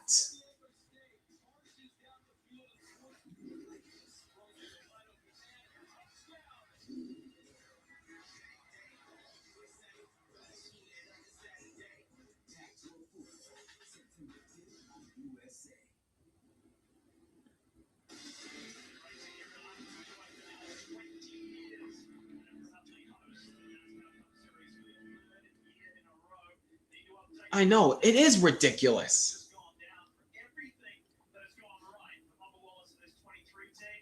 Oh. What happened to Wallace? Oh, Bubba Wallace too fast entering. Bubba Wallace too fast entering. Ouch. So he'll have to go to the tail of the field for that.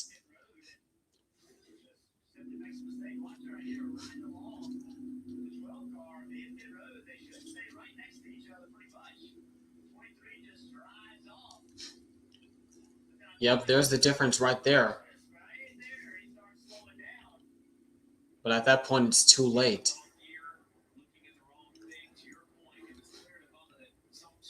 And right there, he just speeds up. In the early sections of pit lane, he just speeds up. By the time he slowed down, it was already too late. You can't do that, Bubba. You can't do that.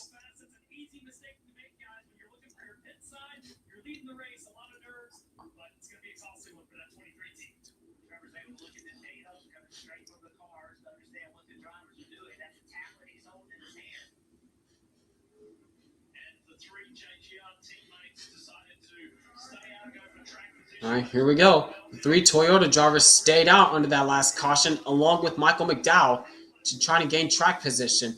Let's see what happens.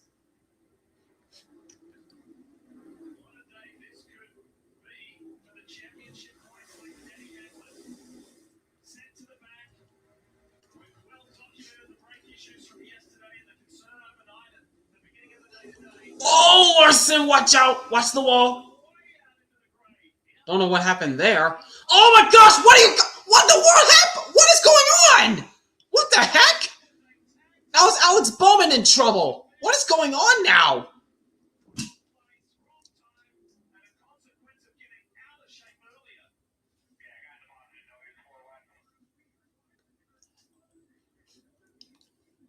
Was that Nemechek? Was that Nemechek that did that?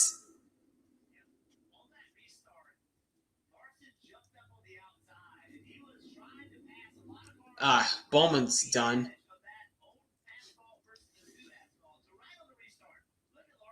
Larson to the outside, yeah.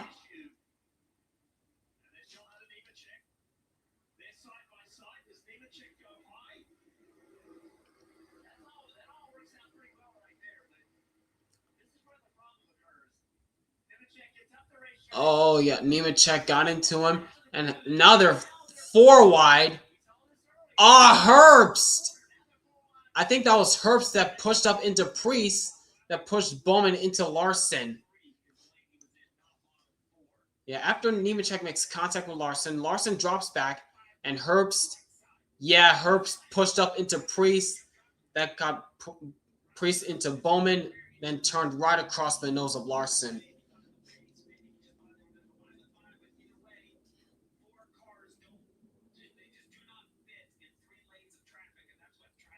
Oh.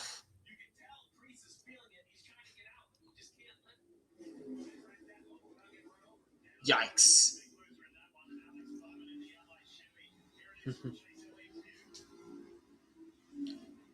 Wow. And Kyle Burger King Kron Larson gets shoved out of the way by front row John, causing a minor ruckus. Tell us what happened, Larry. Look at this color fast. Ryan Price doesn't know what he's doing out there. He should be banned for this race car, damn it. Thank you, Larry. Yep. Thank you, Larry. Yep. Herbst got into Priest. Priest got into Larson, and Larson got into Bowman. Chain reaction.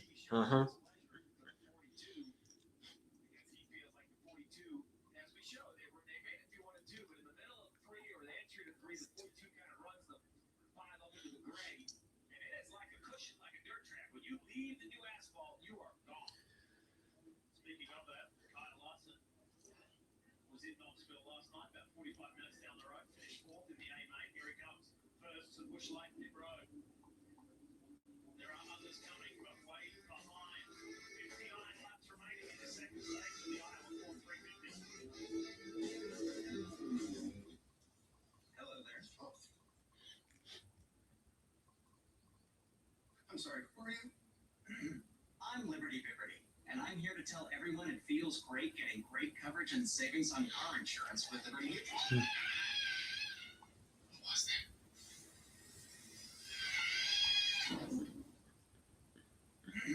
Hi, I'm Liberty Mutual. Great coverage, great savings. Liberty. Remember when Denny Hamlin drove for Billy Ballou Motorsports in the 15 truck at Martinsville in 2008? Billy Ballou Motorsports?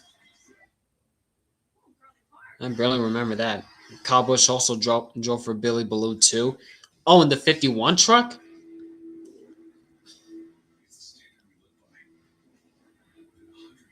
I believe that's what you're referring to, right? The 15 and the 51? Okay, yeah. All right. Yeah, I know what you're talking about now.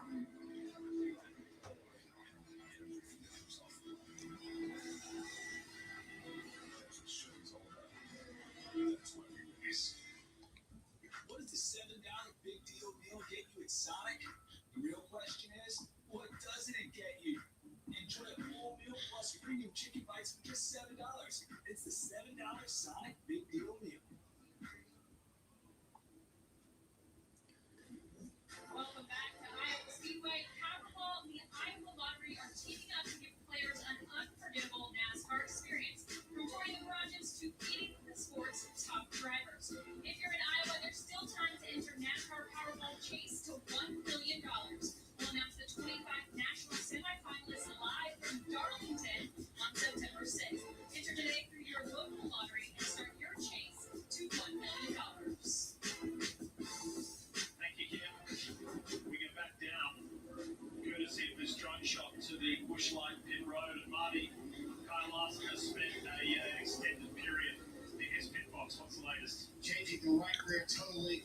trying to lose as few laps as they can, taking advantage of this caution. Well, once again, there goes Larson's chances of winning again.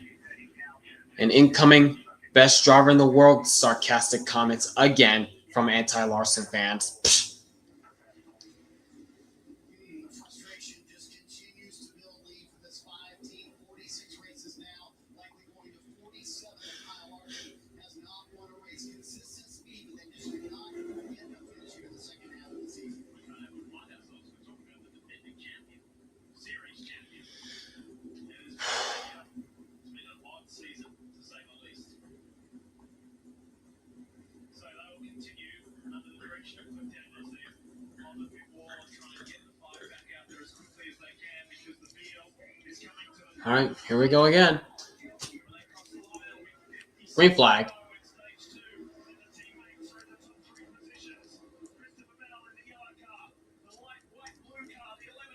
What is Ty Gibbs doing? Inside of Connor Zillage. What are you doing, Gibbs?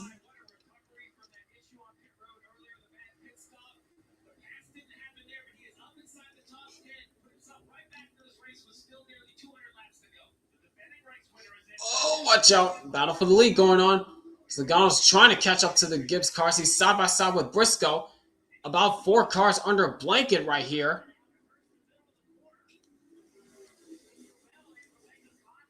But Christopher Bell is gets the drive off the corner, clears his teammate Hamlin.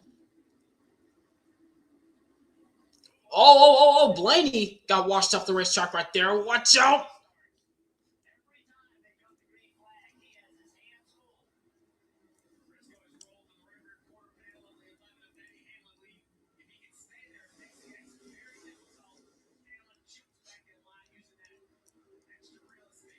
Yeah, the DD12 chat.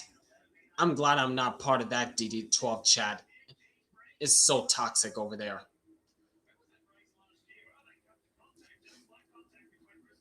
There goes Briscoe to the inside of Hamlin. Trying to go for second, and he's going to clear Hamlin just barely. Yep, he does.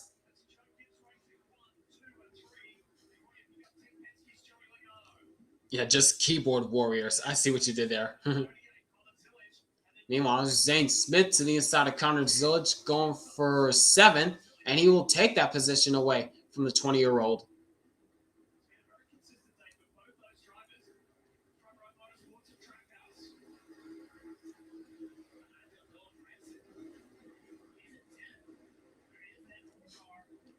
There's Gregson. Oh, Gregson! Watch out! Ty Gibbs is to your outside, dude.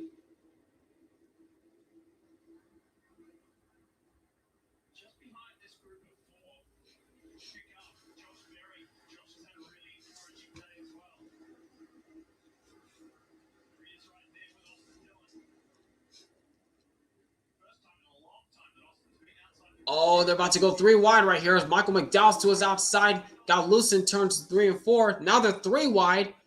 It's Ty Gibbs and Noah Gregson underneath him.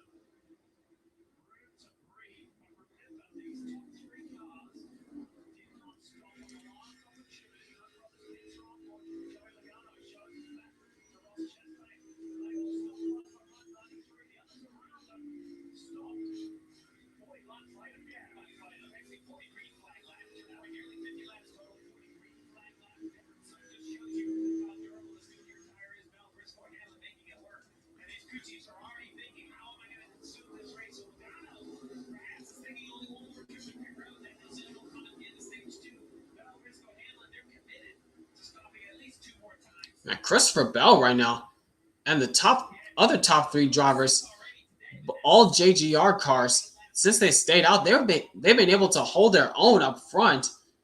But Christopher Bell, with the long run car that he has driven away from his teammates.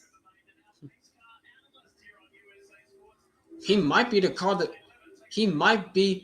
to beat at the end of this race if we end up on a long run.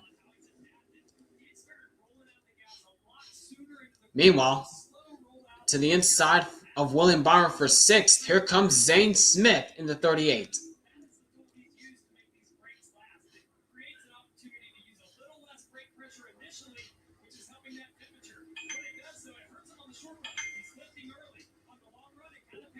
Whoa, 3 wide.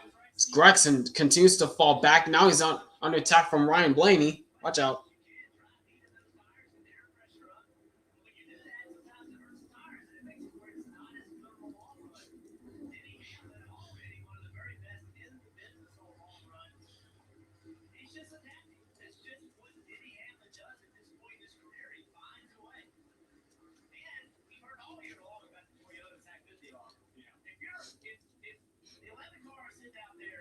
Already up a 2.5 over Chase Briscoe is Christopher Bell. Wow.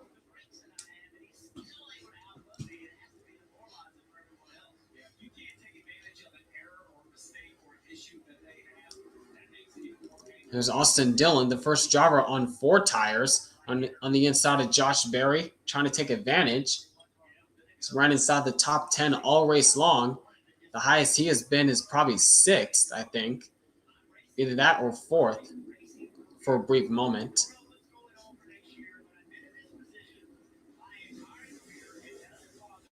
While Josh Berry, who will be out of this ride at the end of at the conclusion of the season, and coming in is Jesse Love for the 21 next season.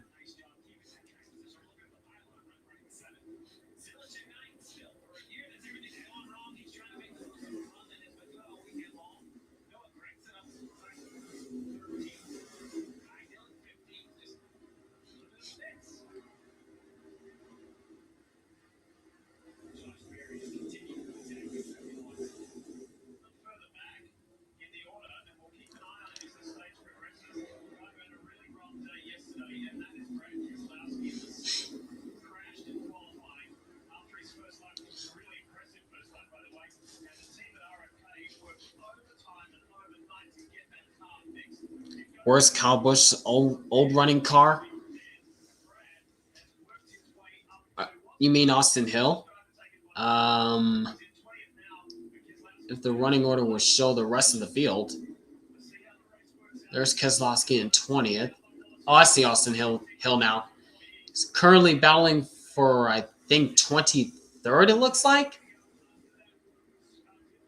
Yeah, that's my guess. He's currently battling against, I believe that's Chris Buescher for 23rd.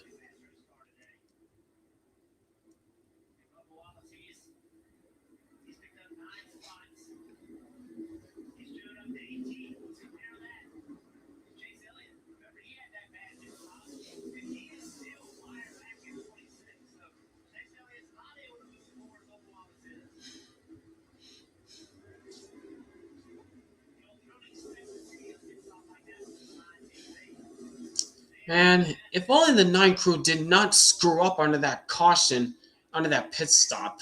We could have been up there with the leaders, yo. Come on. If only the 9 crew didn't screw up on that pit stop. We could have been right there with the JGR camp.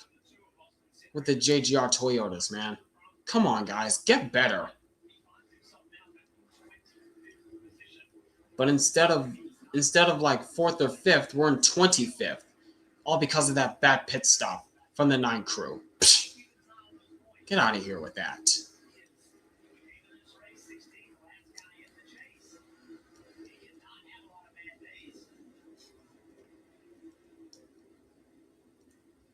And again, we're coming up on the chase, so we cannot afford mistakes like that, especially in the chase.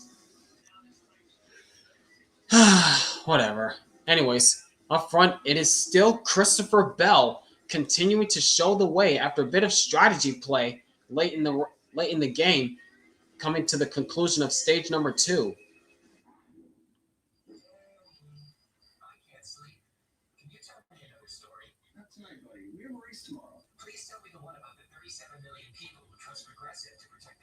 We've already done that one. Yeah, but I like it when you do all 37 million voices. I can read them to you during the race. Let's get some sleep. If your car could talk, it would tell you to get Progressive.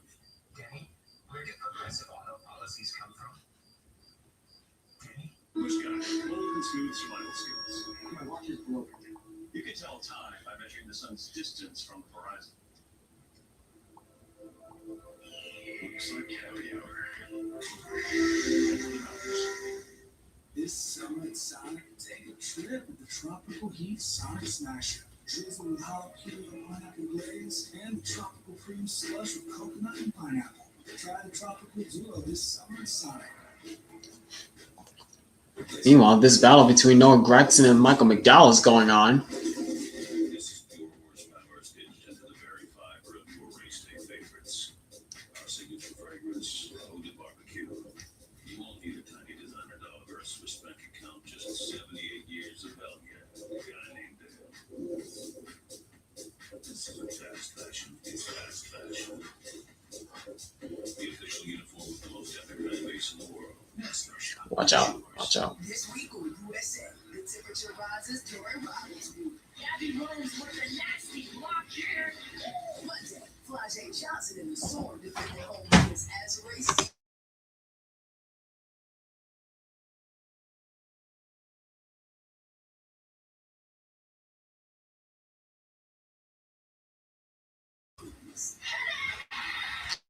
And there goes Gregson right by McDowell. I don't know what position that was for, though. And we're coming back. You're looking at race leader in this Iowa Corn 350 powered by ethanol, Christopher Bell. He's had to work his way through traffic. The team decided that they would stay out. Okay, I'm assuming that was deep in the field. They stayed out when everybody else did it. They run at the front. Joey Logano, then Ross Chastain. There we pick up William Byron. Of course, someone posted a gif of someone laughing as a reaction to see Kyle Larson wreck on Instagram. Psh, that wasn't any of Kyle Larson's doing, though. You cannot blame that on Kyle Larson, man. Psh, people are just so toxic. And some people just cannot get over they just cannot get over the Kyle Larson versus Max Verstappen debate.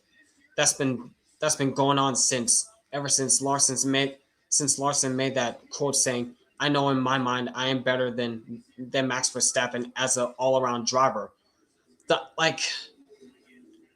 When will people realize that Larson never called himself the best in the world? Like, I don't understand.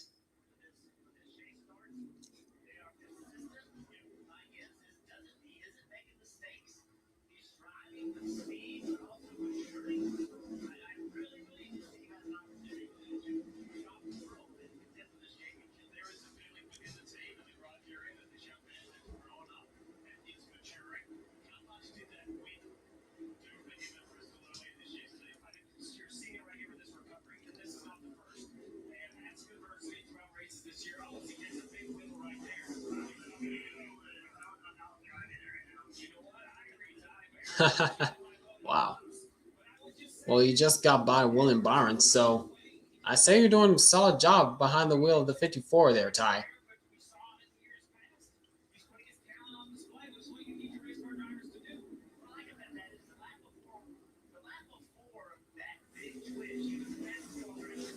And he's really moving that car left and right a lot, especially in the corners.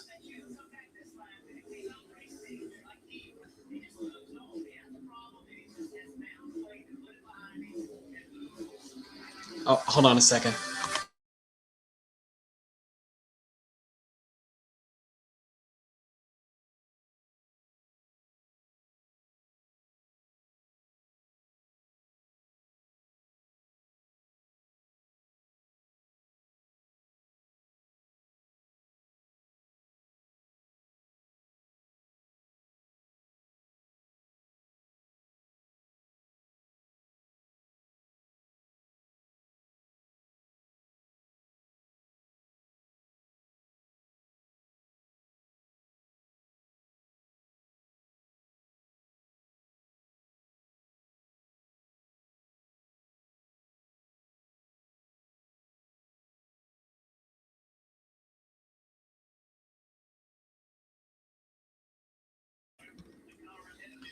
Yeah, sorry about that.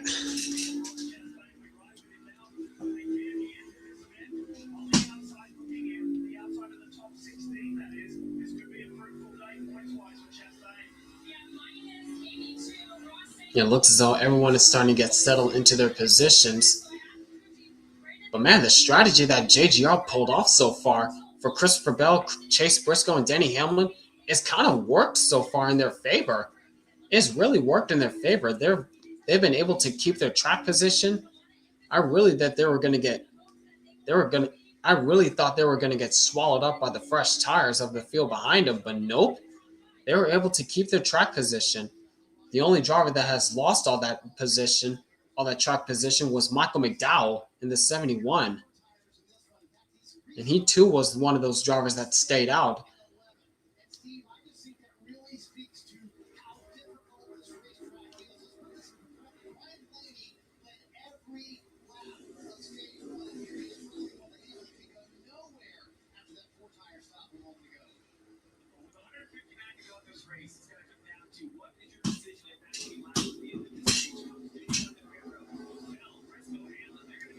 Oh, Josh Berry got a little squirrely in 1-2. That allows Ryan Blaney to close in just a little bit, but not by much. Meanwhile, maybe seeing a battle for third starting to heat up as Logano has closed up to the back bumper of Denny Hamlin. He wants that third position. Here he goes to his inside.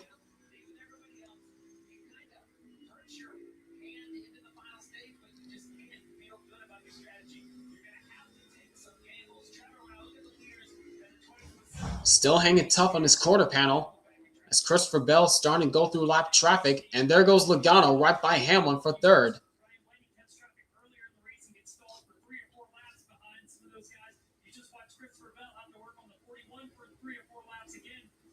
His preferred group has moved up higher and higher. You see him flirting with the very top of that patch now. He's moved that up significantly over the last 15 laps or so, maybe the highest on the track. Now it looks like Hamlin's about to fall into the clutches of Ross Chastain.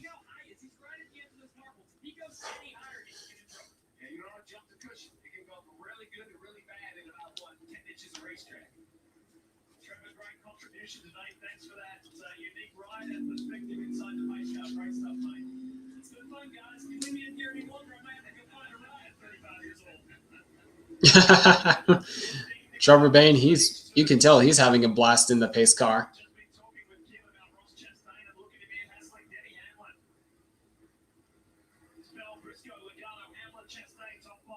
Oh, and Chastain kind of sent it on Hamlin, trying to get to his inside. Hanging tough on his quarter panel. Can he get the run off? Yes, he does. Side by side with the 11, going for fourth, and Chastain's got it.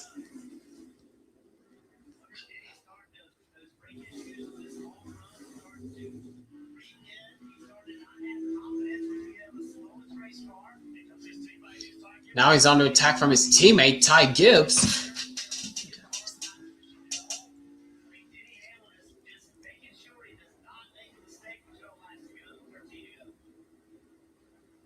I don't know if it's brakes or what, because we heard all weekend that Hamlin has been having trouble with brakes, especially on entry. As meanwhile, for second, here goes Logano to the inside of Chase Briscoe. Oh, no. Couldn't quite clear him coming off turn 4, but he's side by side with the 19.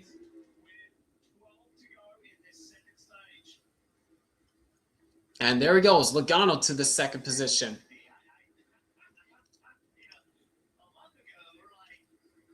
A reminder, if a caution comes out in the final 10 laps in this second stage, that's an automatic end to the stage. Either in stage 1 or stage 2. If a caution comes out within the final 10 laps of those stages, the stage is done. Of course, the first stage went through without an issue. Ran all 70 laps without an issue. Now let's see what happens as we hit 10 laps to go in stage 2. Now here comes Chastain to the inside of Chase Briscoe, going for third.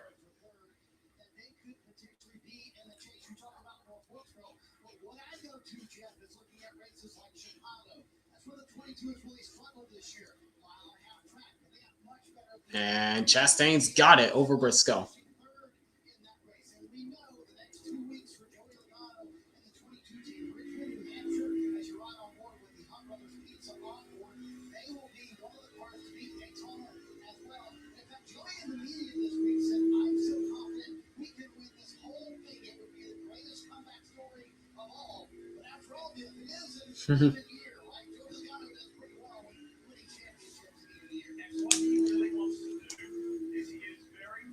It's pretty much what he does. That's pretty much what Logano does. Every even number year, he just turns it on. Pretty much runs mediocre every regular season, but when it comes to the chase for the championship, he just turns on the Jets. He did it in 2018, 2022, and 2024, which 2024 was the most Mickeyest champion he ever got in his career.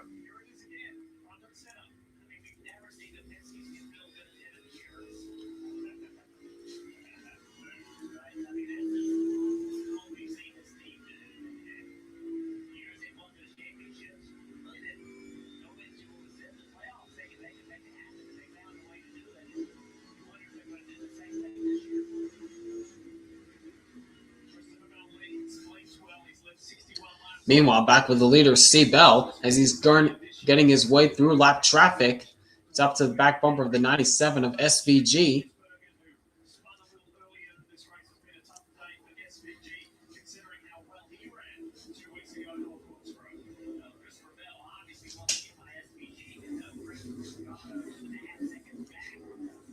Yeah, Bell doesn't have any pressure from behind. He's got a 2.1 second advantage over Logano.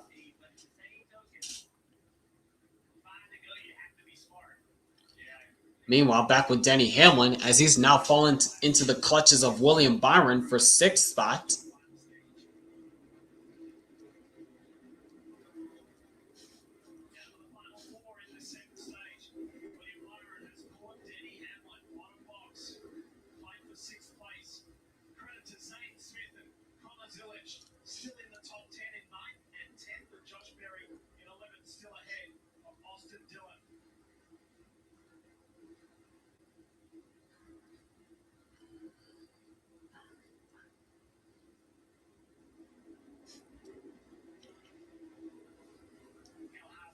Wow, Hamlin went way low on entry. Kind of hurt him on exit there as William Byron trying to close in, but he's still holding his own, trying to stay in front of the 24. Pits are closed this time by as we hit 2 to go in stage 2.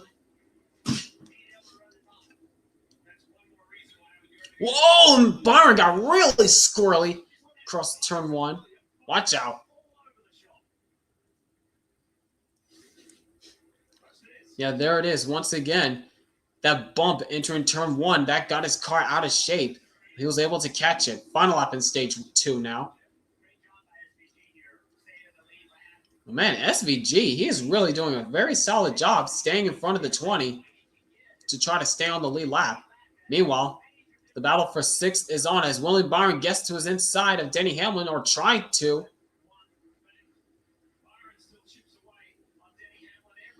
And off turn 4, Christopher Bell wins stage number 2 as the fight is on for 6th. Oh, and Hamlin just beats Byron. Wow.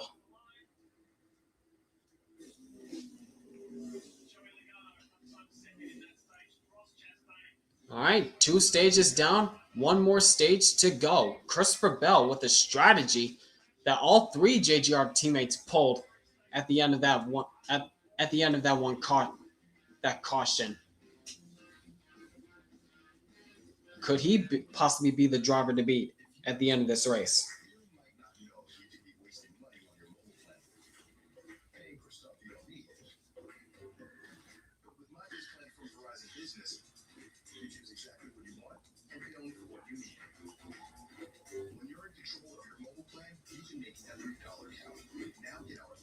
As low as $25 a line, guaranteed for 3 years on America's most reliable 5G network.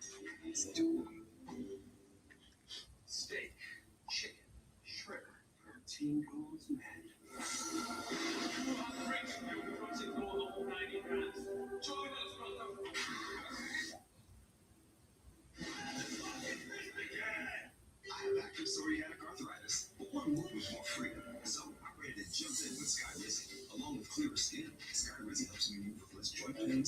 swelling, and fatigue. That's just 4 doses a year after 2 stronger doses.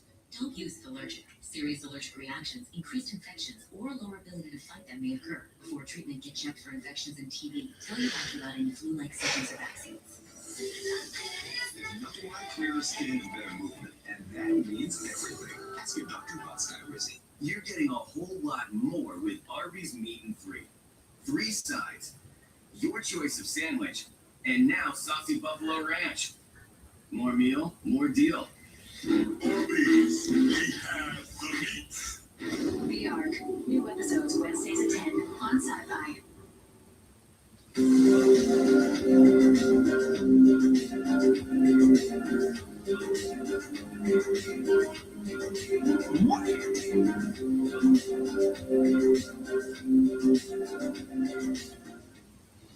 Aquí amiguitas, conmigo está la GMC Sierra 2026, con la capacidad de superar cualquier obstáculo en la vida.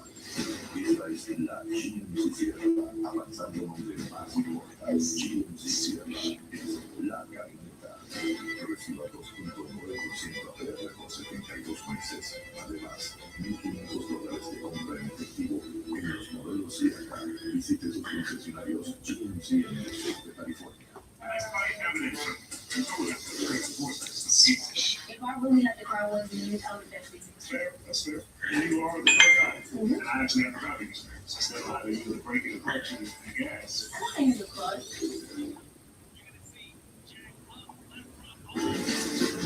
USA Sports coverage of NASCAR is brought to you by Applebee's. Now that tastes good, it's an Applebee's. Try one bag or count on already that day. Also, we have Progressive from Save. Get on the website now and auto insurance. And by Iowa Cornfields of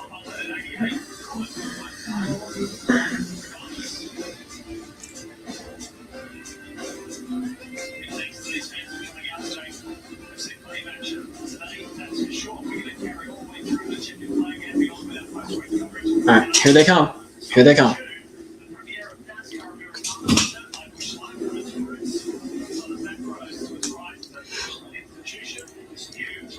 There they all come diving into their stalls.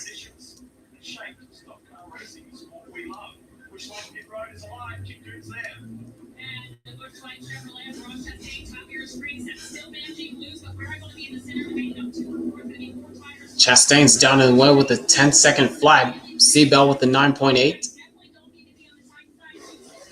And Logano always stalls it coming out of the car. He stalls the car coming out of his stall there. What in the world? Oh, the left front wasn't tight enough. That's why.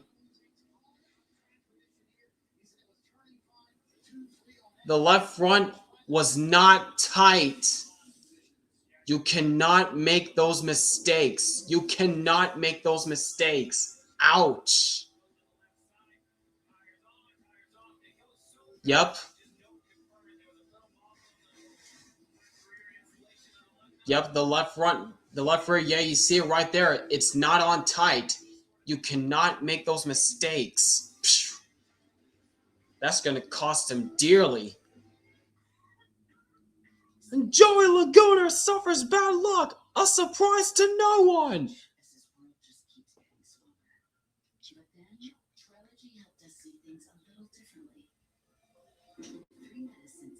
Yep, there it is.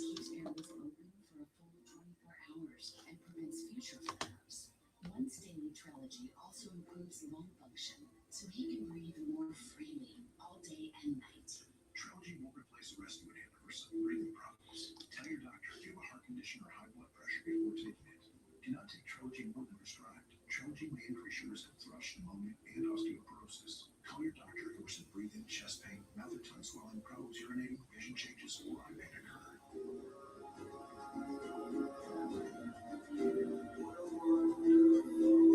Ask your doctor about once daily Trelegy for COPD, because breathing should be beautiful all day and night.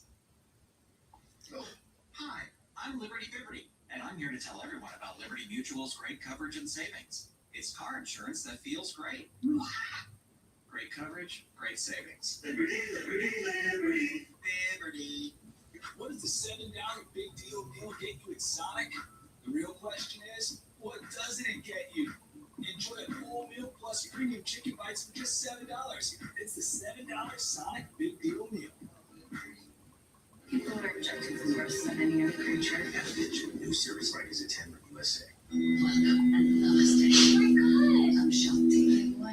2026 Alex Bowman season is officially awful. Yeah, I feel you, Jose Pedro. I feel you.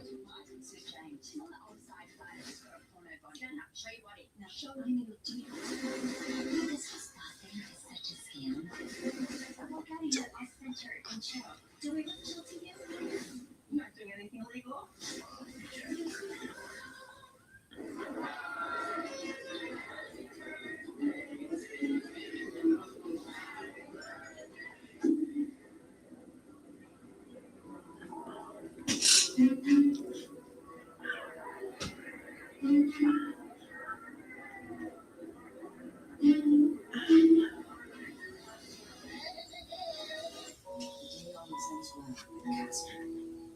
Casper. Good night, Tay.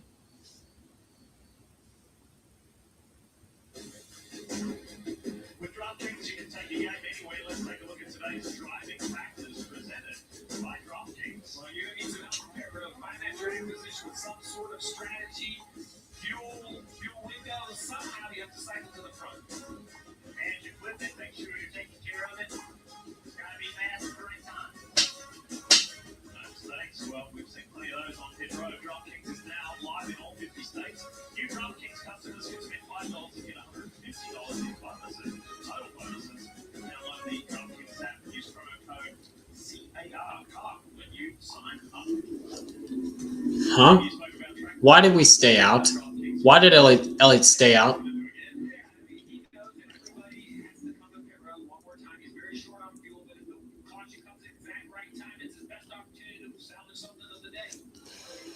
I don't know how this is going to work, but here we go. Final stage underway.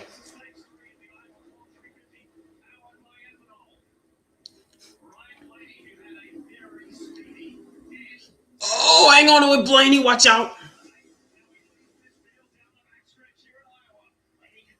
Christopher Bell trying to go 3 wide. Don't know what that was gonna do there. Tight.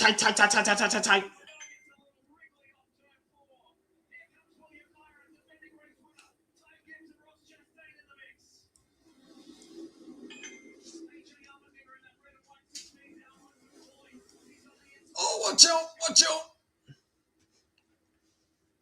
Blaney to the point now. As Chase Elliott's now under attack from Christopher Bell in the 20.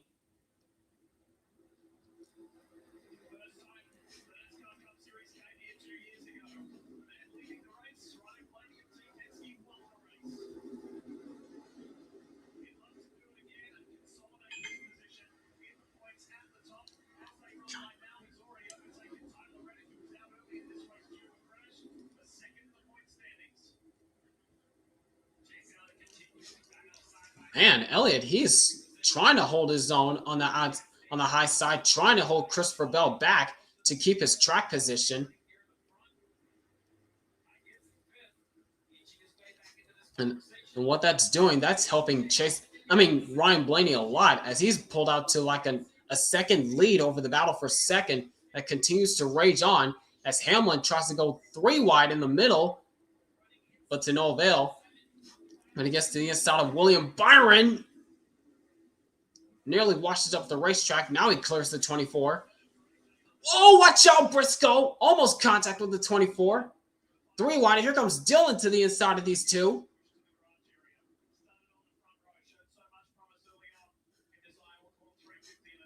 But man, Chase Elliott, I'm shocked right now. How is he able to hold on with this?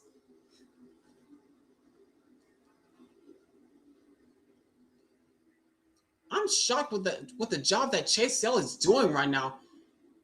With this strategy call that he's pulling off right now, trying to hold Christopher Bell back to keep his track position. I don't know if that's going to work on the long run, but if we get a caution late enough in the race, he might be in contention to fight for a win. I don't know.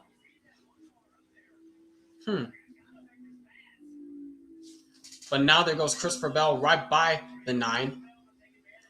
As Christopher Bell finally clears the 9. And here comes Chastain to the inside, going for 3rd.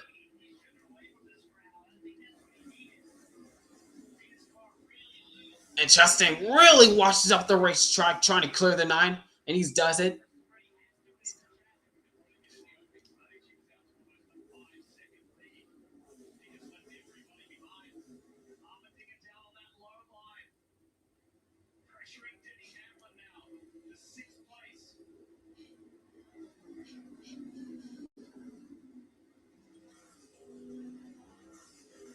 There goes Ty Gibbs right by Chase Elliott for 4th. Yeah, Elliott tried to hold on for as long as he could in the top 2, but I don't think that's going to work on the long run. Now it's starting to hinder him. Yep.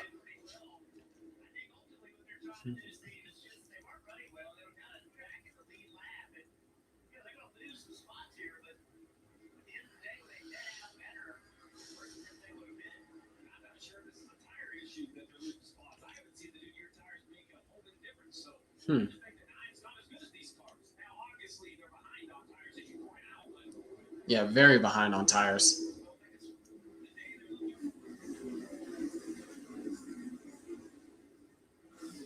But I like the strategy that they're trying to pull here to try to gain track position after that blunder that the 9 crew had.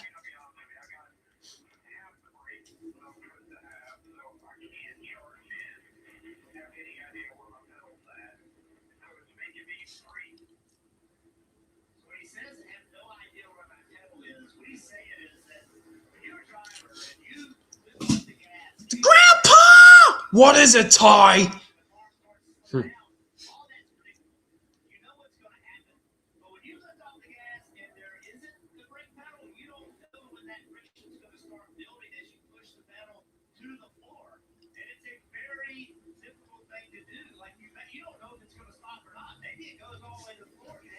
need a new car, Grandpa! I'm not helping you from this point forwards, Ty. You're on your own.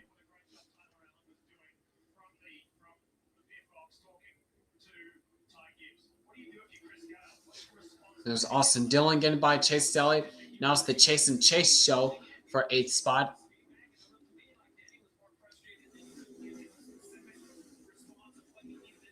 Whoa, hang on with Briscoe. Got really squirrely coming off turn 2.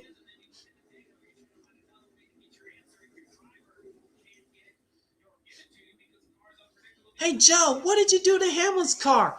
We're working on it, interviewer. He's complaining that the brakes are not working for him. We're trying as hard as we can.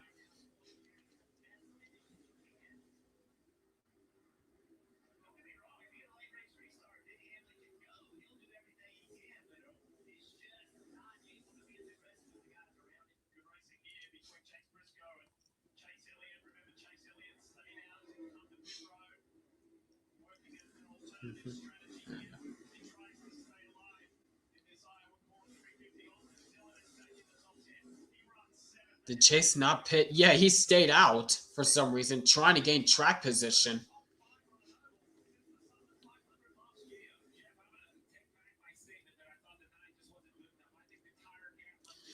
Someone in DD12 made a poll about who's better, Noah Gragson or Natalie Decker. Pfft, wow. What in the world? They're both trash, yeah. Can't argue with that. That was quite random. Yeah.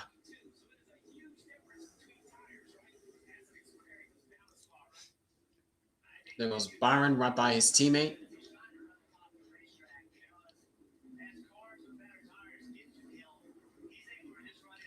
Final pit window is now open.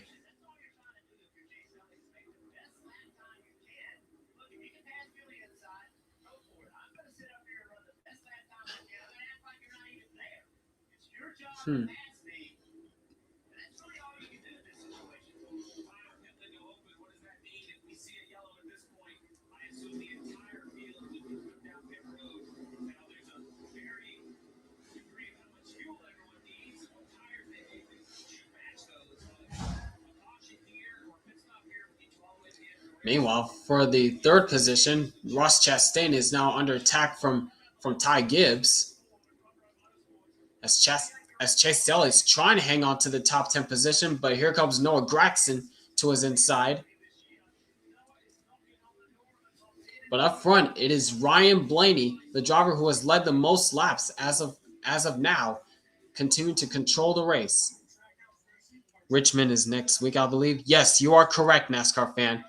And it's a Saturday night race, so unfortunately, there won't be any live reactions from me. You're only going to get regular reactions from me if I'm able to catch the race in time.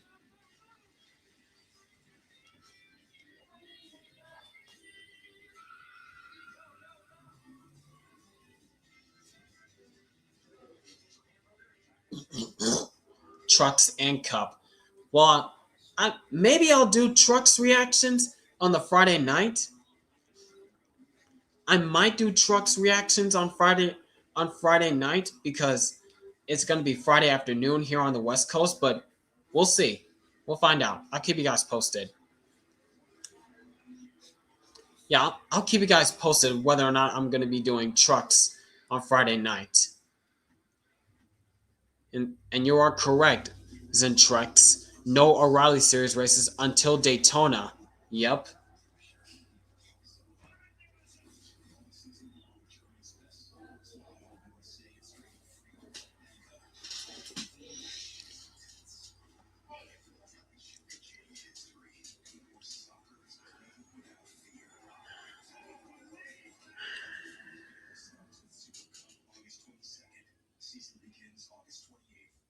NASCAR thrilling stretch lives on USA.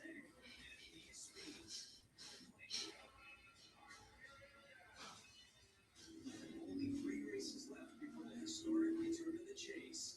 The pressure, the stakes, the adrenaline, and the rush continues at Richmond. NASCAR heads to Richmond Saturday at 7, live on USA.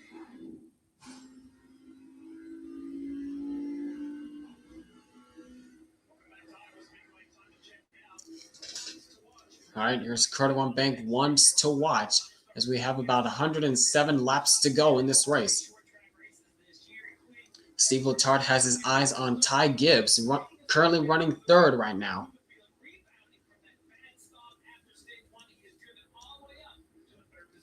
That's quite a rebound for Ty Gibbs. Well, Jeff Byrne has his eye on Christopher Bell, who has closed the gap on Ryan Blaney. Once again, it's the long run speed that Christopher Bell has. While Lee Diffie has his eyes on Ryan Blaney, who is under attack from Christopher Bell now. As once again, it's the long run that's where Christopher Bell's car comes to life.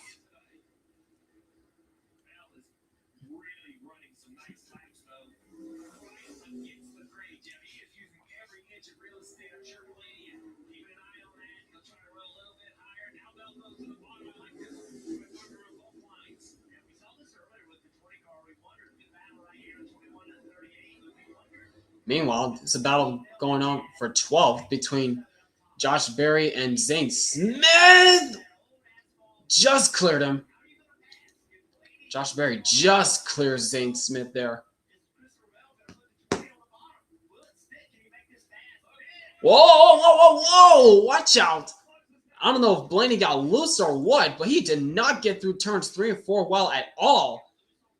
That allowed Christopher Bell to close the gap on him a lot there.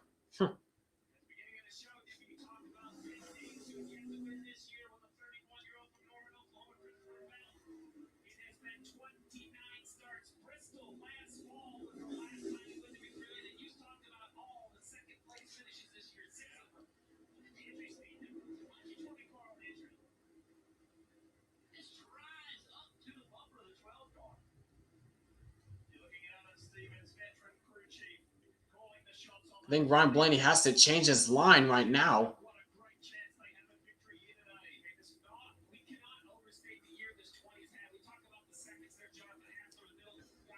That time they were about even through turns 3 and 4, but what's going to happen in turns 1 and 2? There's the line difference once again. Blaney kind of saw what was happening and kind of responded that time. What's going to happen in turns 3 and 4?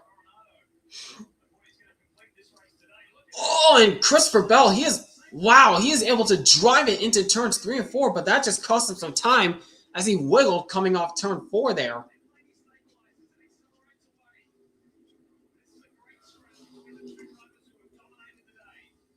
Once again, Christopher Bell got really tight there through turns 1 and 2, trying to keep it on the bumper of the 12 car.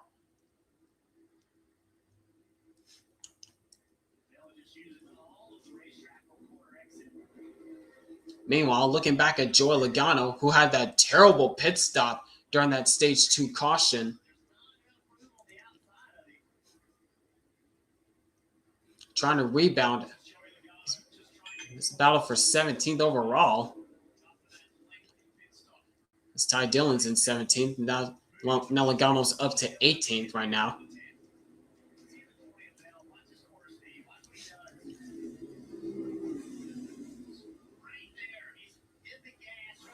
Yeah, Christopher Bell, you see what he's doing? He's trying to dive it into the corner to get to the bumper of the 12.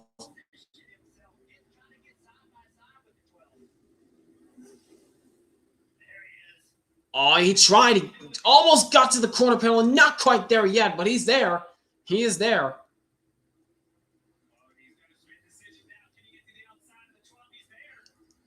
Now Christopher Bell to the outside. Oh, no, not quite there.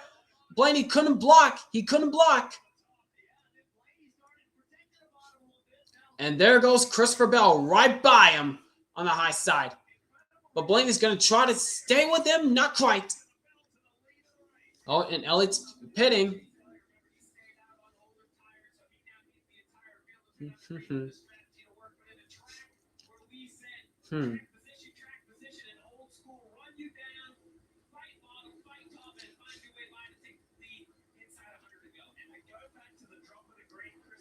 So how will this strategy work for Chase Elliott as he made his possible final pit stop of the race? Now the question is, when will the rest of the field pit?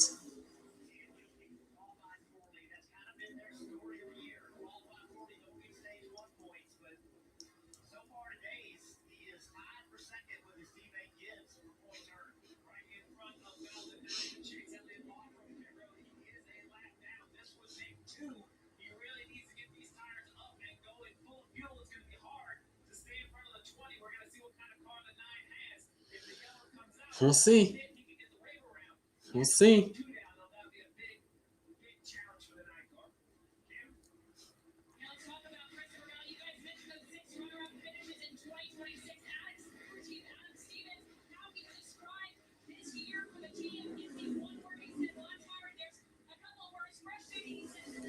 Meanwhile, Christopher Bell, he's trying to put Chase Elliott a lap down, but that you saw right there, he got in the wake of the 9 car.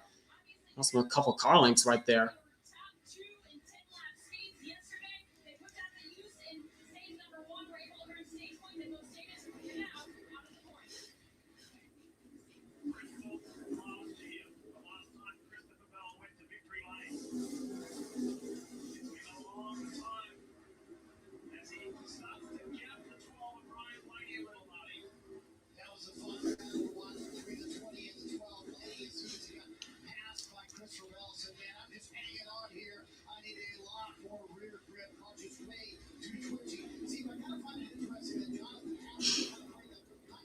As Ryan Blaney, he's trying to keep pace with Christopher Bell, but as you heard Marty Snyder just say right there, he is hanging on for dear life. He does not have the rear grip that he wants right now.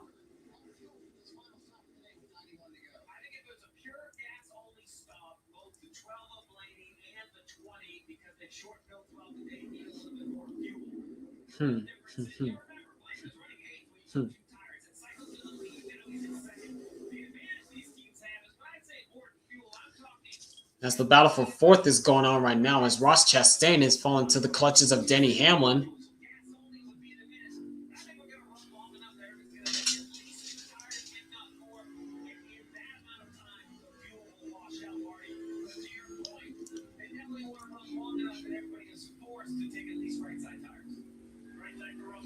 Oh, Hamlin. I don't know what happened there, but he did not get through turns 1 and 2 at all. Now, really high there. But up front, it is still Christopher Bell. trying to break that winless streak and try to get his first win of the season after 6 runner-up finishes. Wow. Parallel parking. Easier than a pit stop. Speed bumps. Then more of a suggestion. 3-point turns. I'm a 2-point kind of guy. Good. Most people panic on that one. I'm here for the view. Bubba. Tyler, same-day Wi-Fi delivers NASCAR fast. Applebee's 2 for $25 is taking your taste buds on a trip. One full-size appetizer like the new bacon cheeseburger wonton tacos. And 2 entrees for only $25. Only at Applebee's.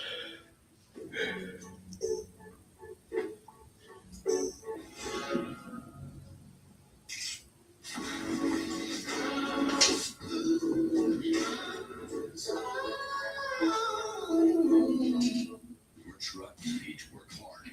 Now you need to digital. That's 35% better wear protection. There's Ryan Blaney going by his teammate Austin Cindric, while Cindric is about, I think, 2 laps down, I believe. And Blaney's still hanging on for dear life in that 12 car. Thursday tenders, Friday nuggets again. Now that's living life to the fullest. Get a $10 bucket of the day from KFC. This week on USA, the temperature rises during Robin's Week. Gabby Rose was a nasty block here. Monday, Flajay Johnson in the storm defended home against Azure Stevens in the sky. Then Wednesday, our doubleheader kicks off as the tempo look to make a statement in Dallas. Then the Sky continue their West Coast road trip with a showdown against the Valkyries. Rivals Week starts Monday at 10 on USA or watch anywhere on the USA app.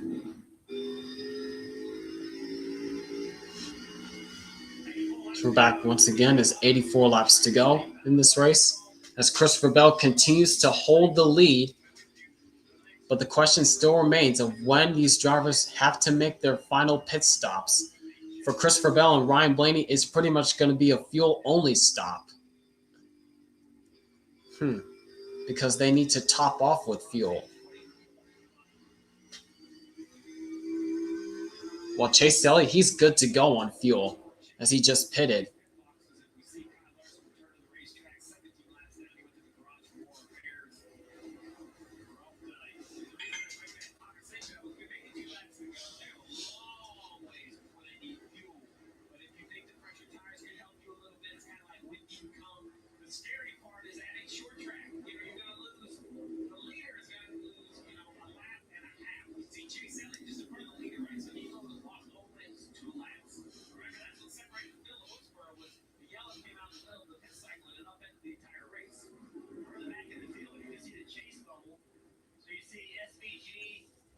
This SVG, 49 points to the good right now. There's Austin Cindric right behind him. He's only 29 points to the good.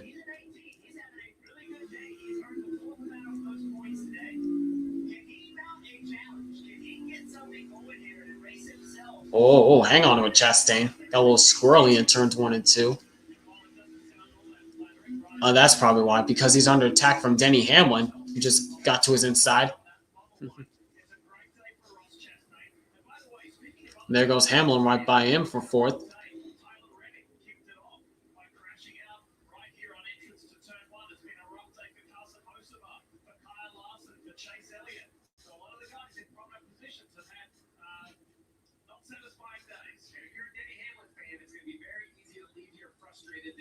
Oh, watch out, Cindric! You got two lead lap cars right in front of you, dude. I mean, right behind you, dude. There's Alex Bowman, who just came back on the racetrack after being involved in that little skirmish in the middle of stage 2 there.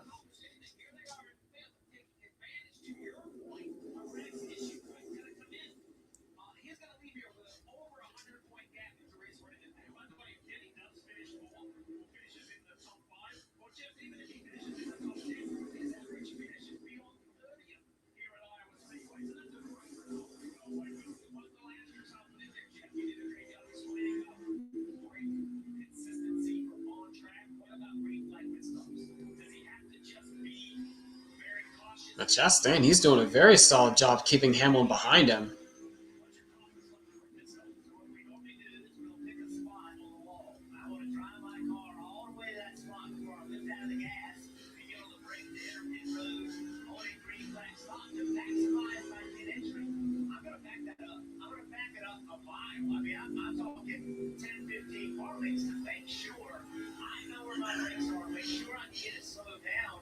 Meanwhile, the battle is on for second as Ryan Blaney, battling a very loose race car right now. He has been caught by Ty Gibbs.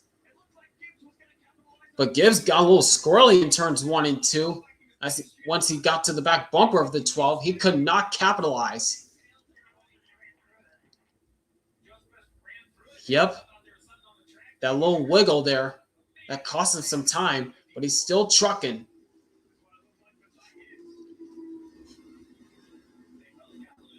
Yeah, really, both of them got sideways in 1 and 2. Both Blaney and Gibbs. Huh.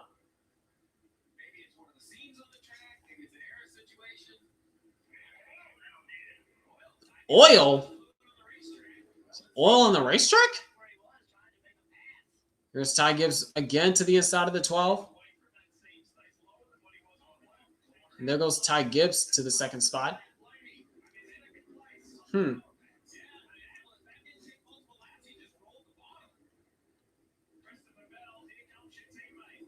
Yep.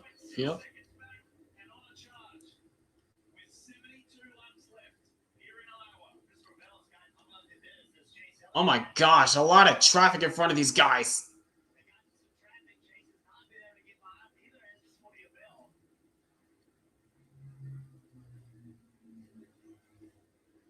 This is a hornet's nest up here. Elliott trying to stay on the lead lap. Well, trying to stay 1 lap down as he just pitted.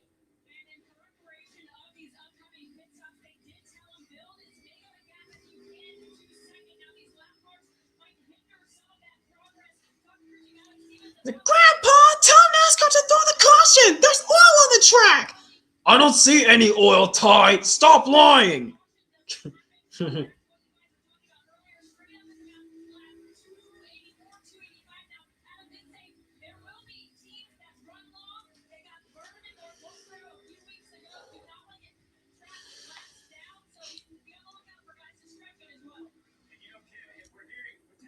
Oh, come on, Riley Herbst. What are you doing?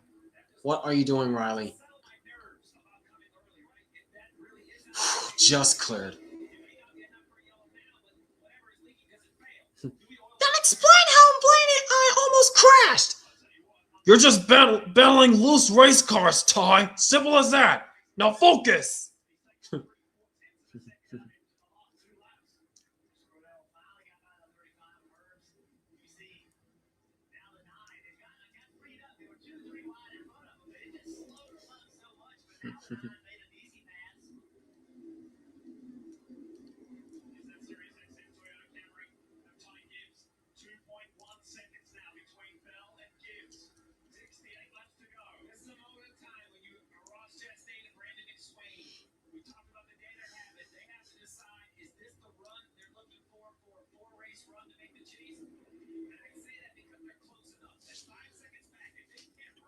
You know, what does Chastain do? Does he pit early, trying to gain that track position? Yeah, that's the question now. Who will be the first to dive onto pit lane? Oh, Blaney's coming in. There's the answer. Blaney's pitting first.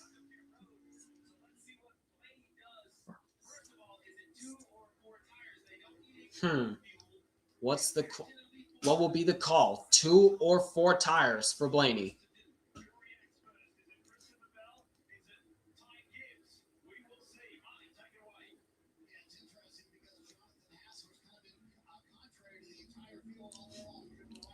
Watch. Oh, right sides. That's the call. Going with right sides. Waiting on fuel. No, 4 tires. Never mind. 4 tires for Blaney. It's down and away. 9.3 for Blaney.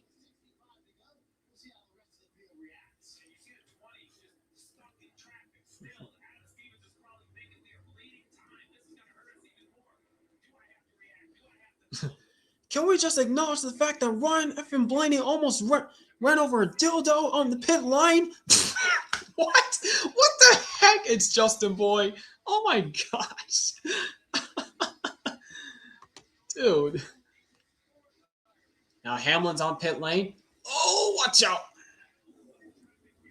Hamlin's down and away with the 9.8.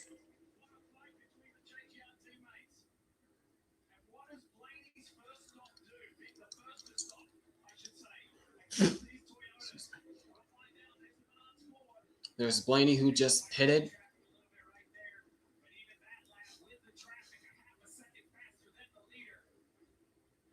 Allmendinger's on pit lane getting serviced up. 9.2 for Allmendinger.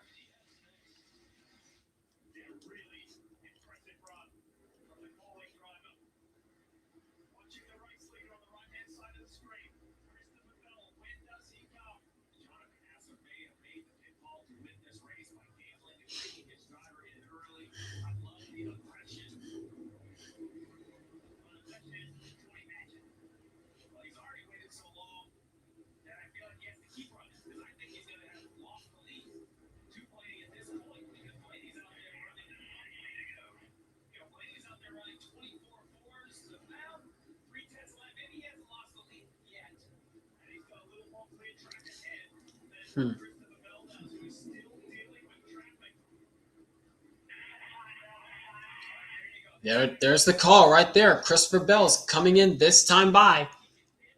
He's coming in this time by.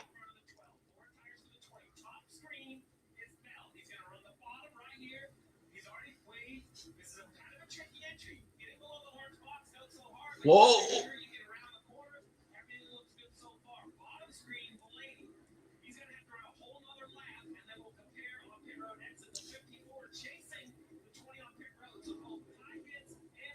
Oh, Ty Gibbs and Christopher Bell on pit lane. How will this go?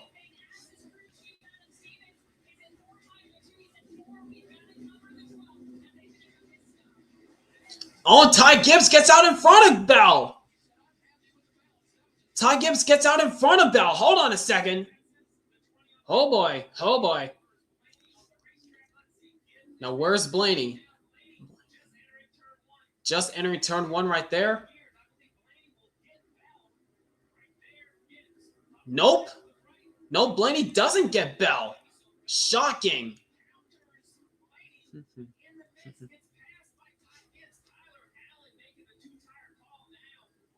That might have been the race for the win right there. Byron's on pit lane now.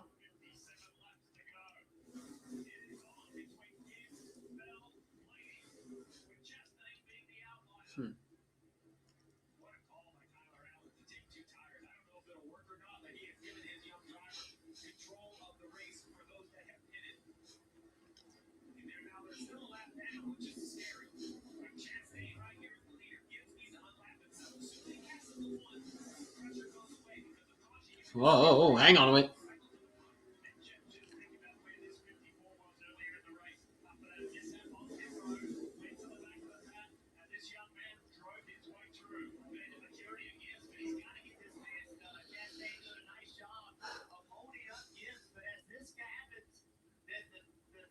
Briscoe's coming out pit lane now. Austin Dillon's in.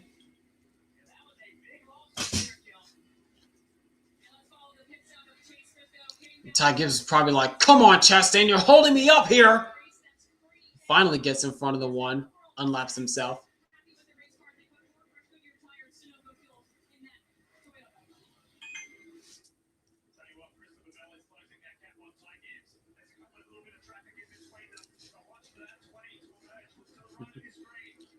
Oh, watch out.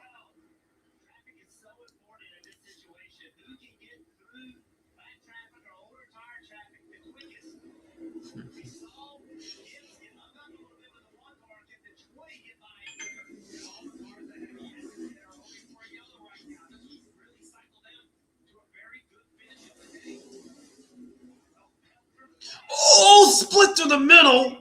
Wow. You don't think Bell's driving desperately? Think again.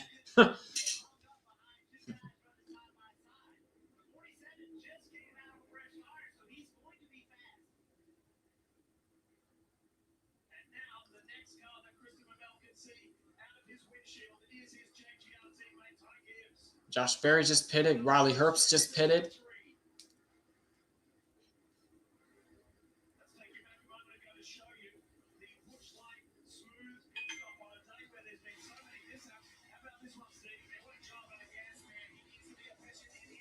Oh, that's why Ty Gibbs got out ahead of Christopher Bell. He took 2. Yep. I don't know if I saw that said that already, but that's probably why.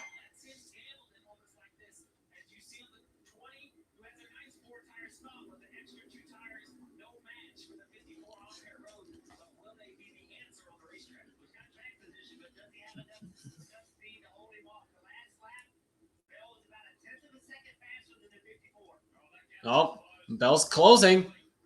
Once again, it's the long run speed that Christopher Bell has. It's the long run speed that Christopher Bell has.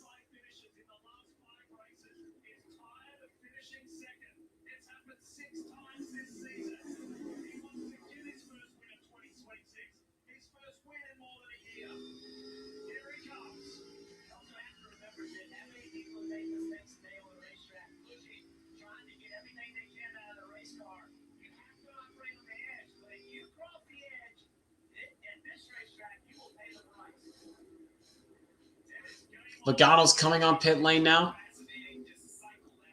Wait, did I just say coming on pit lane? That's gross. Coming onto pit lane.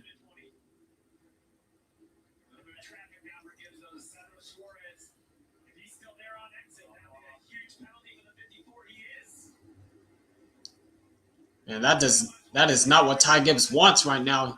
Suarez is hindering his progress. Now he finally gets by him.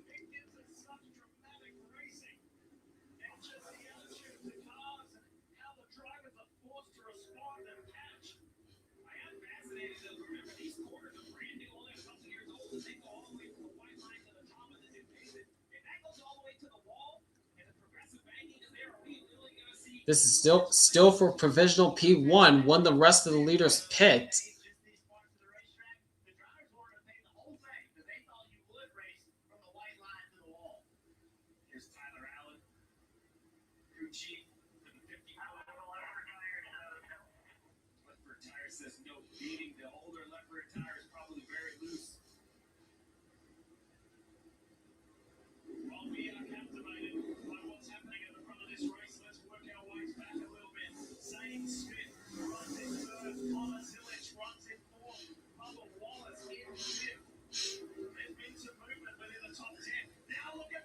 Oh, Bell, he's charging on the inside. Got down low, couldn't quite close the gap just yet. But he's there. He's on his bumper. It's on the 54's bumper.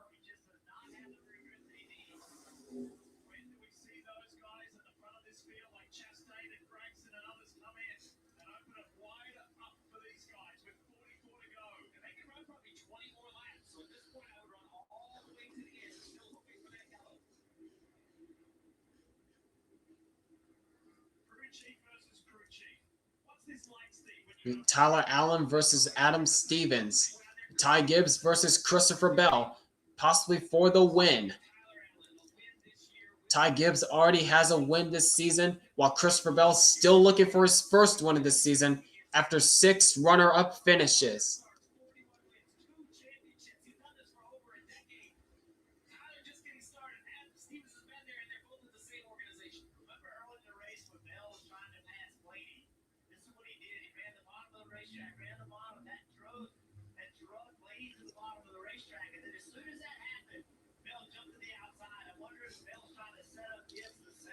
Yeah, is that gonna be the same thing for Ty Gibbs for when Christopher Bell tries to close the gap?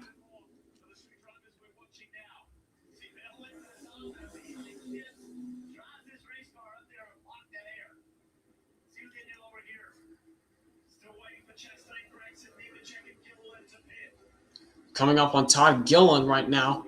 This is for 4th right now, as Connor Zilic makes his possible final stop of the race. Bubba Wallace just finished his service.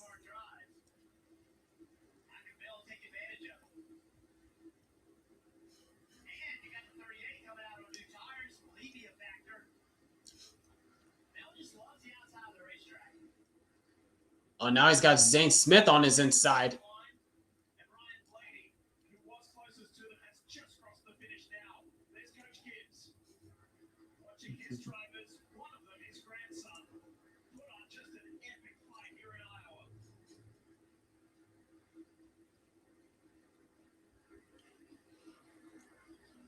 39 to go. I gotta make this match right here. He cannot mess around with Todd. You cannot mess around right here, Ty. If you want to keep your teammate behind you, you have to pass him right here. Pass Gillen right here. There you go. There he goes. Right by Gillen. That's for fourth.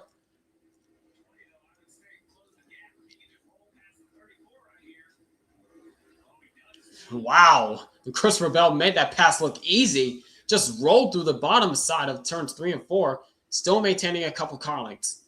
Still keeping it within a couple car lengths of his teammate.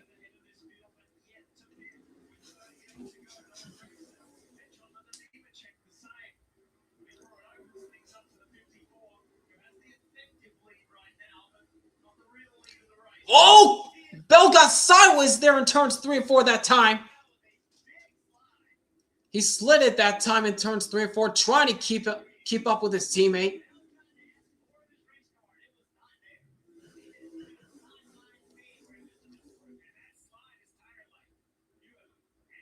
Yep. Oh, come on. Oh, come on, Nemechek. Get out of the way! Watch out! Oh, that was tight. That was tight there.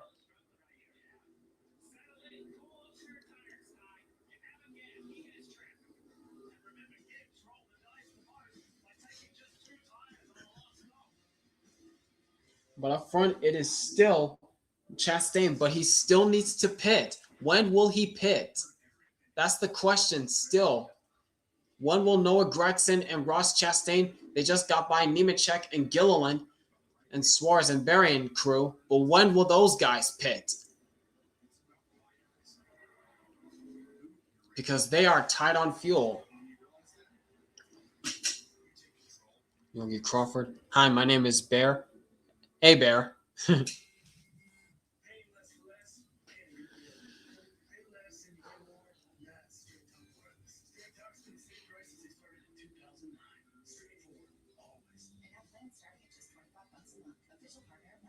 Say to make exercise a habit. Find something you enjoy. 1, 2. You'll enjoy Kohl's Active Sale. Save on Nike and more top active brands. Plus, get 20% off across the store at Kohl's and Kohl's.com. You like more meal. We like making it. That's why we make sure Arby's $7.99 meat and 3 packs even more flavor. With the new saucy buffalo ranch and 3 sides. Only Arby's packs in this much for $7.99. Arby's, we have the meat. Which guy? Golden Smooth Survival Skills. If you don't have a fish hook, try a beer tap.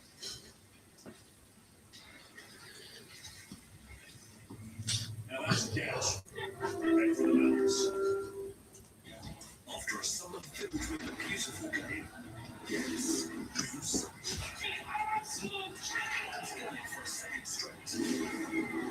And Ty Gibbs is making quick work of these lappers, while Christopher Bell, he's trying his hardest to get around the lap cars as quick as possible to keep up with his teammate. But it's not working to his favor at the moment. It's not working to his favor at the moment.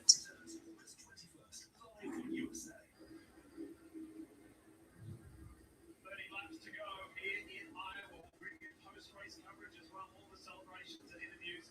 And then after that, stay with us for the first of a 3-part series, NASCAR Americana, that premieres tonight. And that follows our post-race show. So much still to come here today on a great day in the Heartland. You're looking at the Sirius XM Toyota Camry, the 54 Ty Gibbs. This 9-car for Ty Gibbs. Going to be a tougher pass, I was thinking. Now he's in position. I bet Chase is going to let him go down here. Yeah, for the guys that are like 10% on less on fuel, Chastain, Gregson, Gillen, Nemechek's coming onto pit lane now. Suarez, Busher, Custer, Cindric, those guys, they need to pit. They have to pit.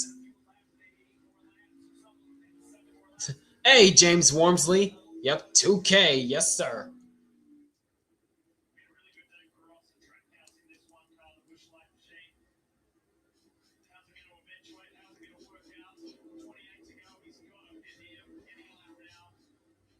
Rolled the dice, was gambling on another caution, and he should rejoin in about the 9th position, 9th or 10th position. So Bill Stick Chastain's looking at a top 10 run. Like, they didn't clear this week, and he felt like he couldn't make the change. He felt the points were just too big of a gap to get there. But what's he looking for? If there's a punch right now, there's 7 cars to lead lap.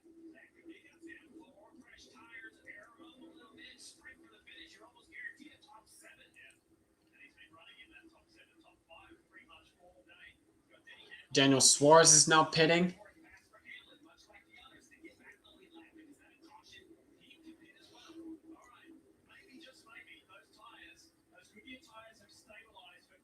As Ty Gibbs is now pulling up to the back bumper of Noah Gragson, who also needs to pit. Gillen's coming in now.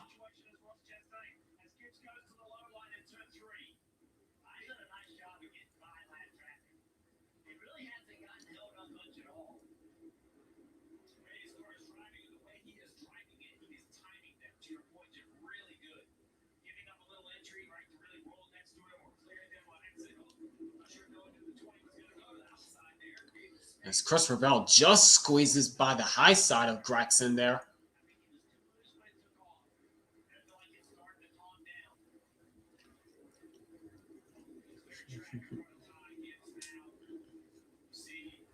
Yeah, clear track for now for Ty Gibbs to stay in front of the 20. As Ross Chastain, that's Denny Hamlin trying to unlap himself.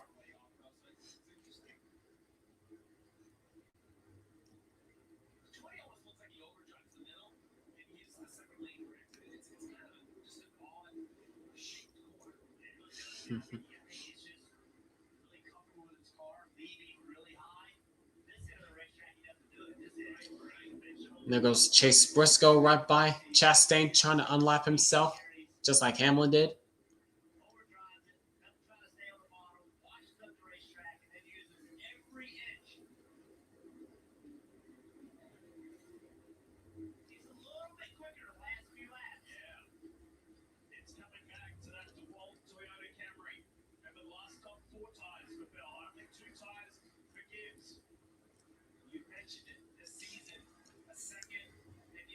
Might not be long now, but Ty Gibbs will have to start defending for that position once again. He'll have to start defending for that position once again if he wants to win this race.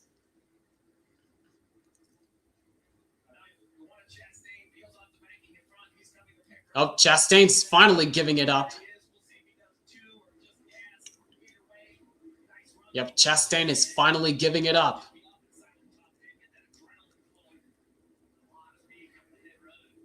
So that hands the lead back over to the battle for the win between Ty Gibbs and Christopher Bell.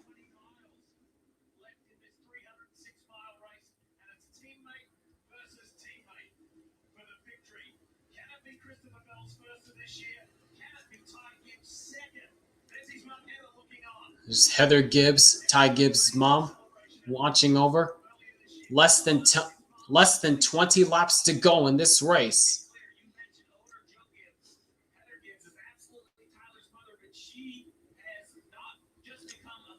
Oh, that was a bit close there with Cole Custer.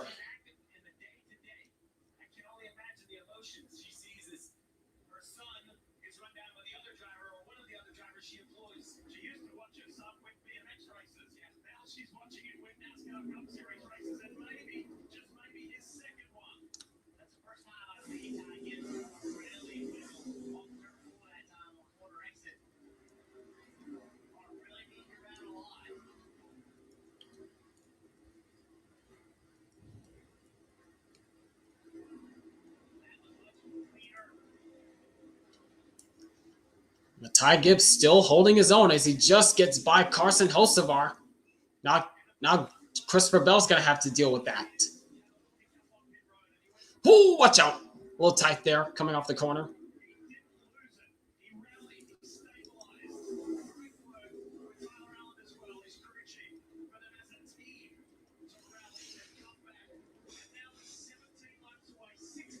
Yep, if Ty Gibbs wants to win, he's going to have to defend for all that's worth. While Christopher Bell, he wants that first win of the season, and he's prowling his teammate. He is hounding his teammate. And once again, Christopher Bell a little squirrely in turns 3 and 4. Lost a little bit of time there.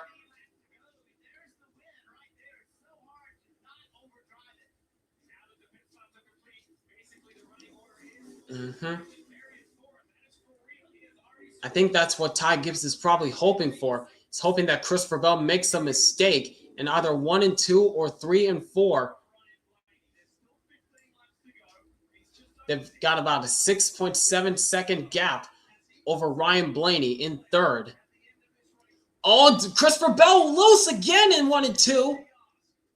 Got a little bit too high there in 1 and 2. Lost a little bit of time, but still trucking that car.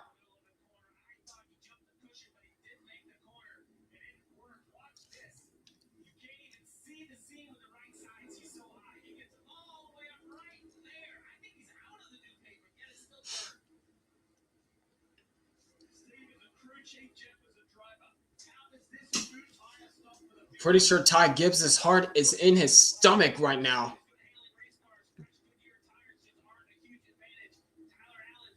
Yeah, Ty Gibbs' heart is in his stomach.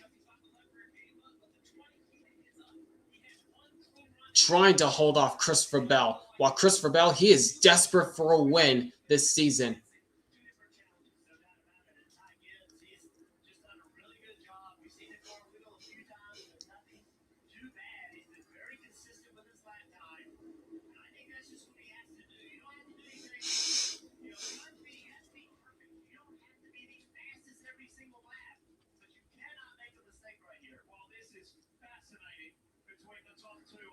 That time, Ty Gibbs was a little bit lower, while Christopher Bell went a bit higher in that corner as they're coming up on one of the lap cars of Chris Buescher. You do not want to catch lap traffic in a bad spot. That's another thing. So coming back around, 10 laps to go. 10 to go. It's a battle between the JGR teammates. You do not want to catch traffic in a bad spot. Ty Gibbs by Buescher. Now Bell is going to have to deal with that.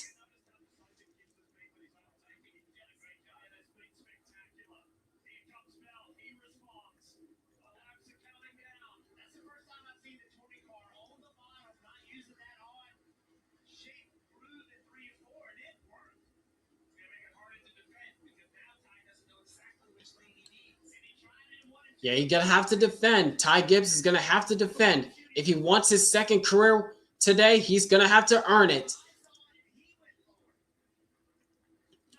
Once again, Christopher Bell had the center run speed through the center of 3 and 4, trying to close in a couple car lengths on his teammate.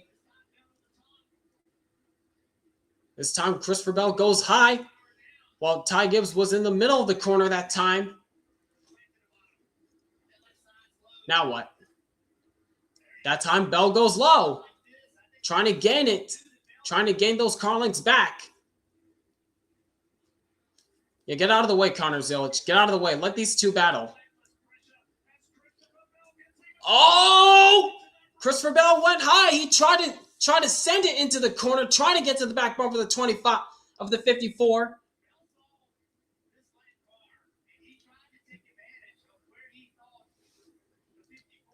Come on, Connor Zilic. Get out of the way, dude. Get out of the way, Zilic.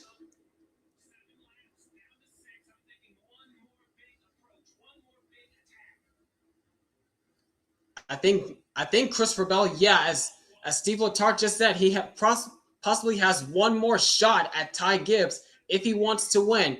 Ty Gibbs goes to the high side of Connor Zilic. Couldn't quite make the pass, but now he's got it. This time by 5 laps to go. Connor Zilic is clear of traffic. Now Christopher Bell's going to try to do it as quick as possible.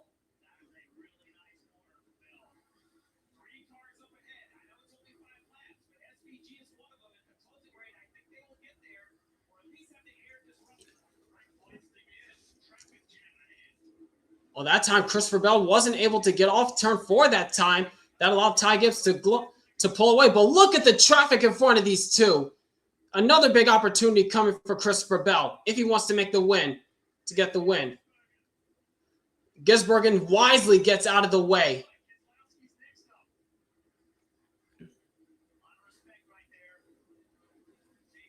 Up next is Brad Keselowski. 3 to go.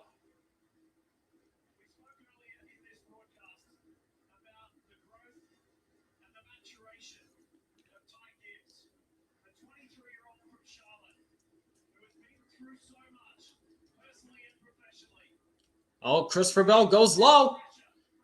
Trying to get to his corner panel. Almost got him that time. But he's there. 2 to go this time by. The fight for the win is on between Ty Gibbs and Christopher Bell. Oh, almost got to the bumper. He's there. Christopher Bell is there. All over the back bumper of the 54.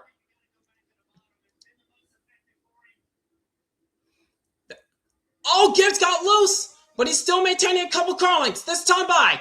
White flag, 1 left to go. Sponsored by Credit One Bank. The fight is on between Ty Gibbs and Christopher Bell. Who will it be, Ty Gibbs or Christopher Bell? Oh, Bell is sideways. Down the backstretch for the final time. I think that's it. If that did it for Christopher Bell. Into turns 3 and 4. Bell tries, but it's not going to be enough. He gets loose off turn 4. And Ty Gibbs gets his second career win in the Cup Series after a hard-fought duel with Christopher Bell. Wow. Wow. Holy cow.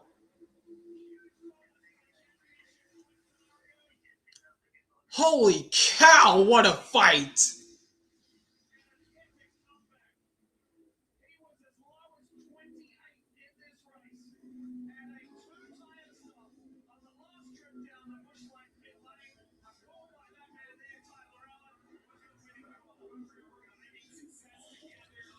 Holy cow, what a fight to the end. And he's going to burn it down across the front stretch as he wins in the Cornfields of Iowa. Oh, hey, Marcus, awesome. Came before Marcus. Nice try. Congratulations, Ty Gibbs. Yep.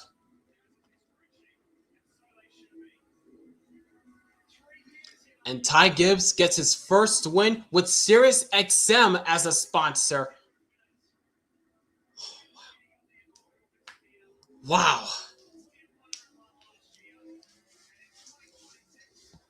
Grandpa, I did it! I told you I'm the best driver on JGR now!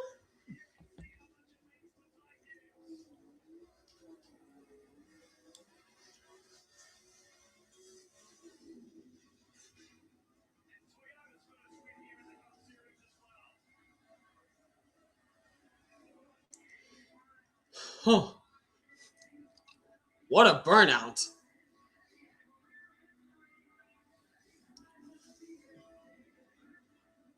And here he comes, climbing out of the car and standing on top of the car. Wow. What a hard-fought duel at the end of that race. Does he do the bow? Grandpa, I want another race! Well, I stand corrected, Ty. You really can't do this without me. I was wrong.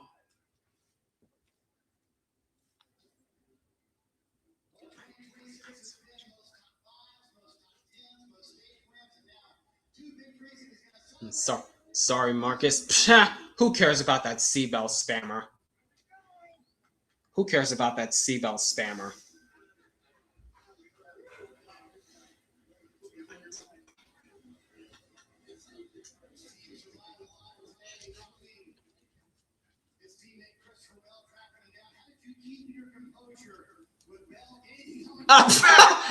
And he gets Marty Snotter wet.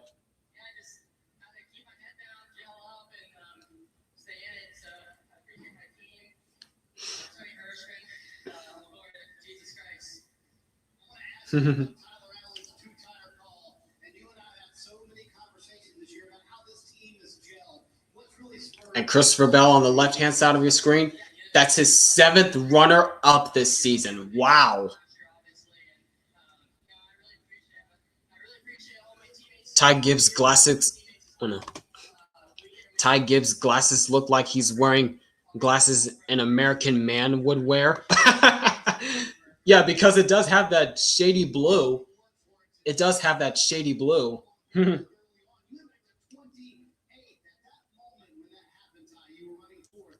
I don't know if Marcus Villarreal is watching, but get humbled, sir. Get humbled. Get humbled. And his teammate Chrissy Lavelle settles for second, his seventh runner-up finish of the season. How does this one sound? This is what you call a second place finish for sure. But I don't know. I don't know what else to say. I did a really good job. They did a great job managing the race. You know, I could tell that he was slipping the sign around. And, you know, similar to last week or 2 weeks ago with Corey Ivy, just didn't make mistakes. So he did. There you have it. That's Christopher Bell. Wow. That was quite a fight. I know it's tough for him to say that second again, but that was an epic fight. He's a heavyweight battle. I mean, two teammates. You always earn every victory, but Christopher Bell made sure Ty Gibbs made no errors, and that was not just an easy drive. And it's going to help him in the championship point scenario as well. Progressive post-race show coming up. We got a whole lot to talk about. This young man has made his mark on this sport this year. Ty Gibbs victorious here in Iowa. So much more to go. Wow, what a duel at the end. What a duel at the end between Ty Gibbs and Christopher Bell. For the longest time, on the long runs, Christopher Bell had the car to beat, but it came down to pit strategy on that final pit stop where Ty Gibbs took 2 tires and Christopher Bell took 4 to get that track position. Let's say I apologize for what I said about Jeff Gordon's 2001 Brickyard 400 win. Hadn't clicked on the rest of the post. It's all good, Marcus Awesome. It's all good. It's all good. But anyways, back to what I was saying. It came down to pitch strategy between Ty Gibbs and Christopher Bell, when Ty Gibbs took 2 tires and Christopher Bell 4 tires, and that's what did it. That got Ty Gibbs the track position. And for the final 100 or so laps, Ty Gibbs was able to hold off the charges that Christopher Bell brought to him. Multiple challenges and multiple times that Christopher Bell tried to get to the bumper of the 54, and it didn't happen until they hit like 2 laps to go, where he finally got to the bumper, but he didn't make contact with the 54. That just goes to show how clean of a driver that Christopher Bell is. But when he gets aggressive, he tries to use the bumper, but it didn't come to fruition for Christopher Bell to get to the bumper of the 54 and try to move him out of the way for the win. But yeah, as I Can't Fly 55 says, his car still sucks and you can't pass. But at least a cool number 1. Yeah, the 54. And first win for Sirius XM as a sponsor. And look at that! Ty Gibbs does the bow in honor of Kyle Busch. How about that? GG's for you, Ty Gibbs. He did the bow in honor of Kyle Busch.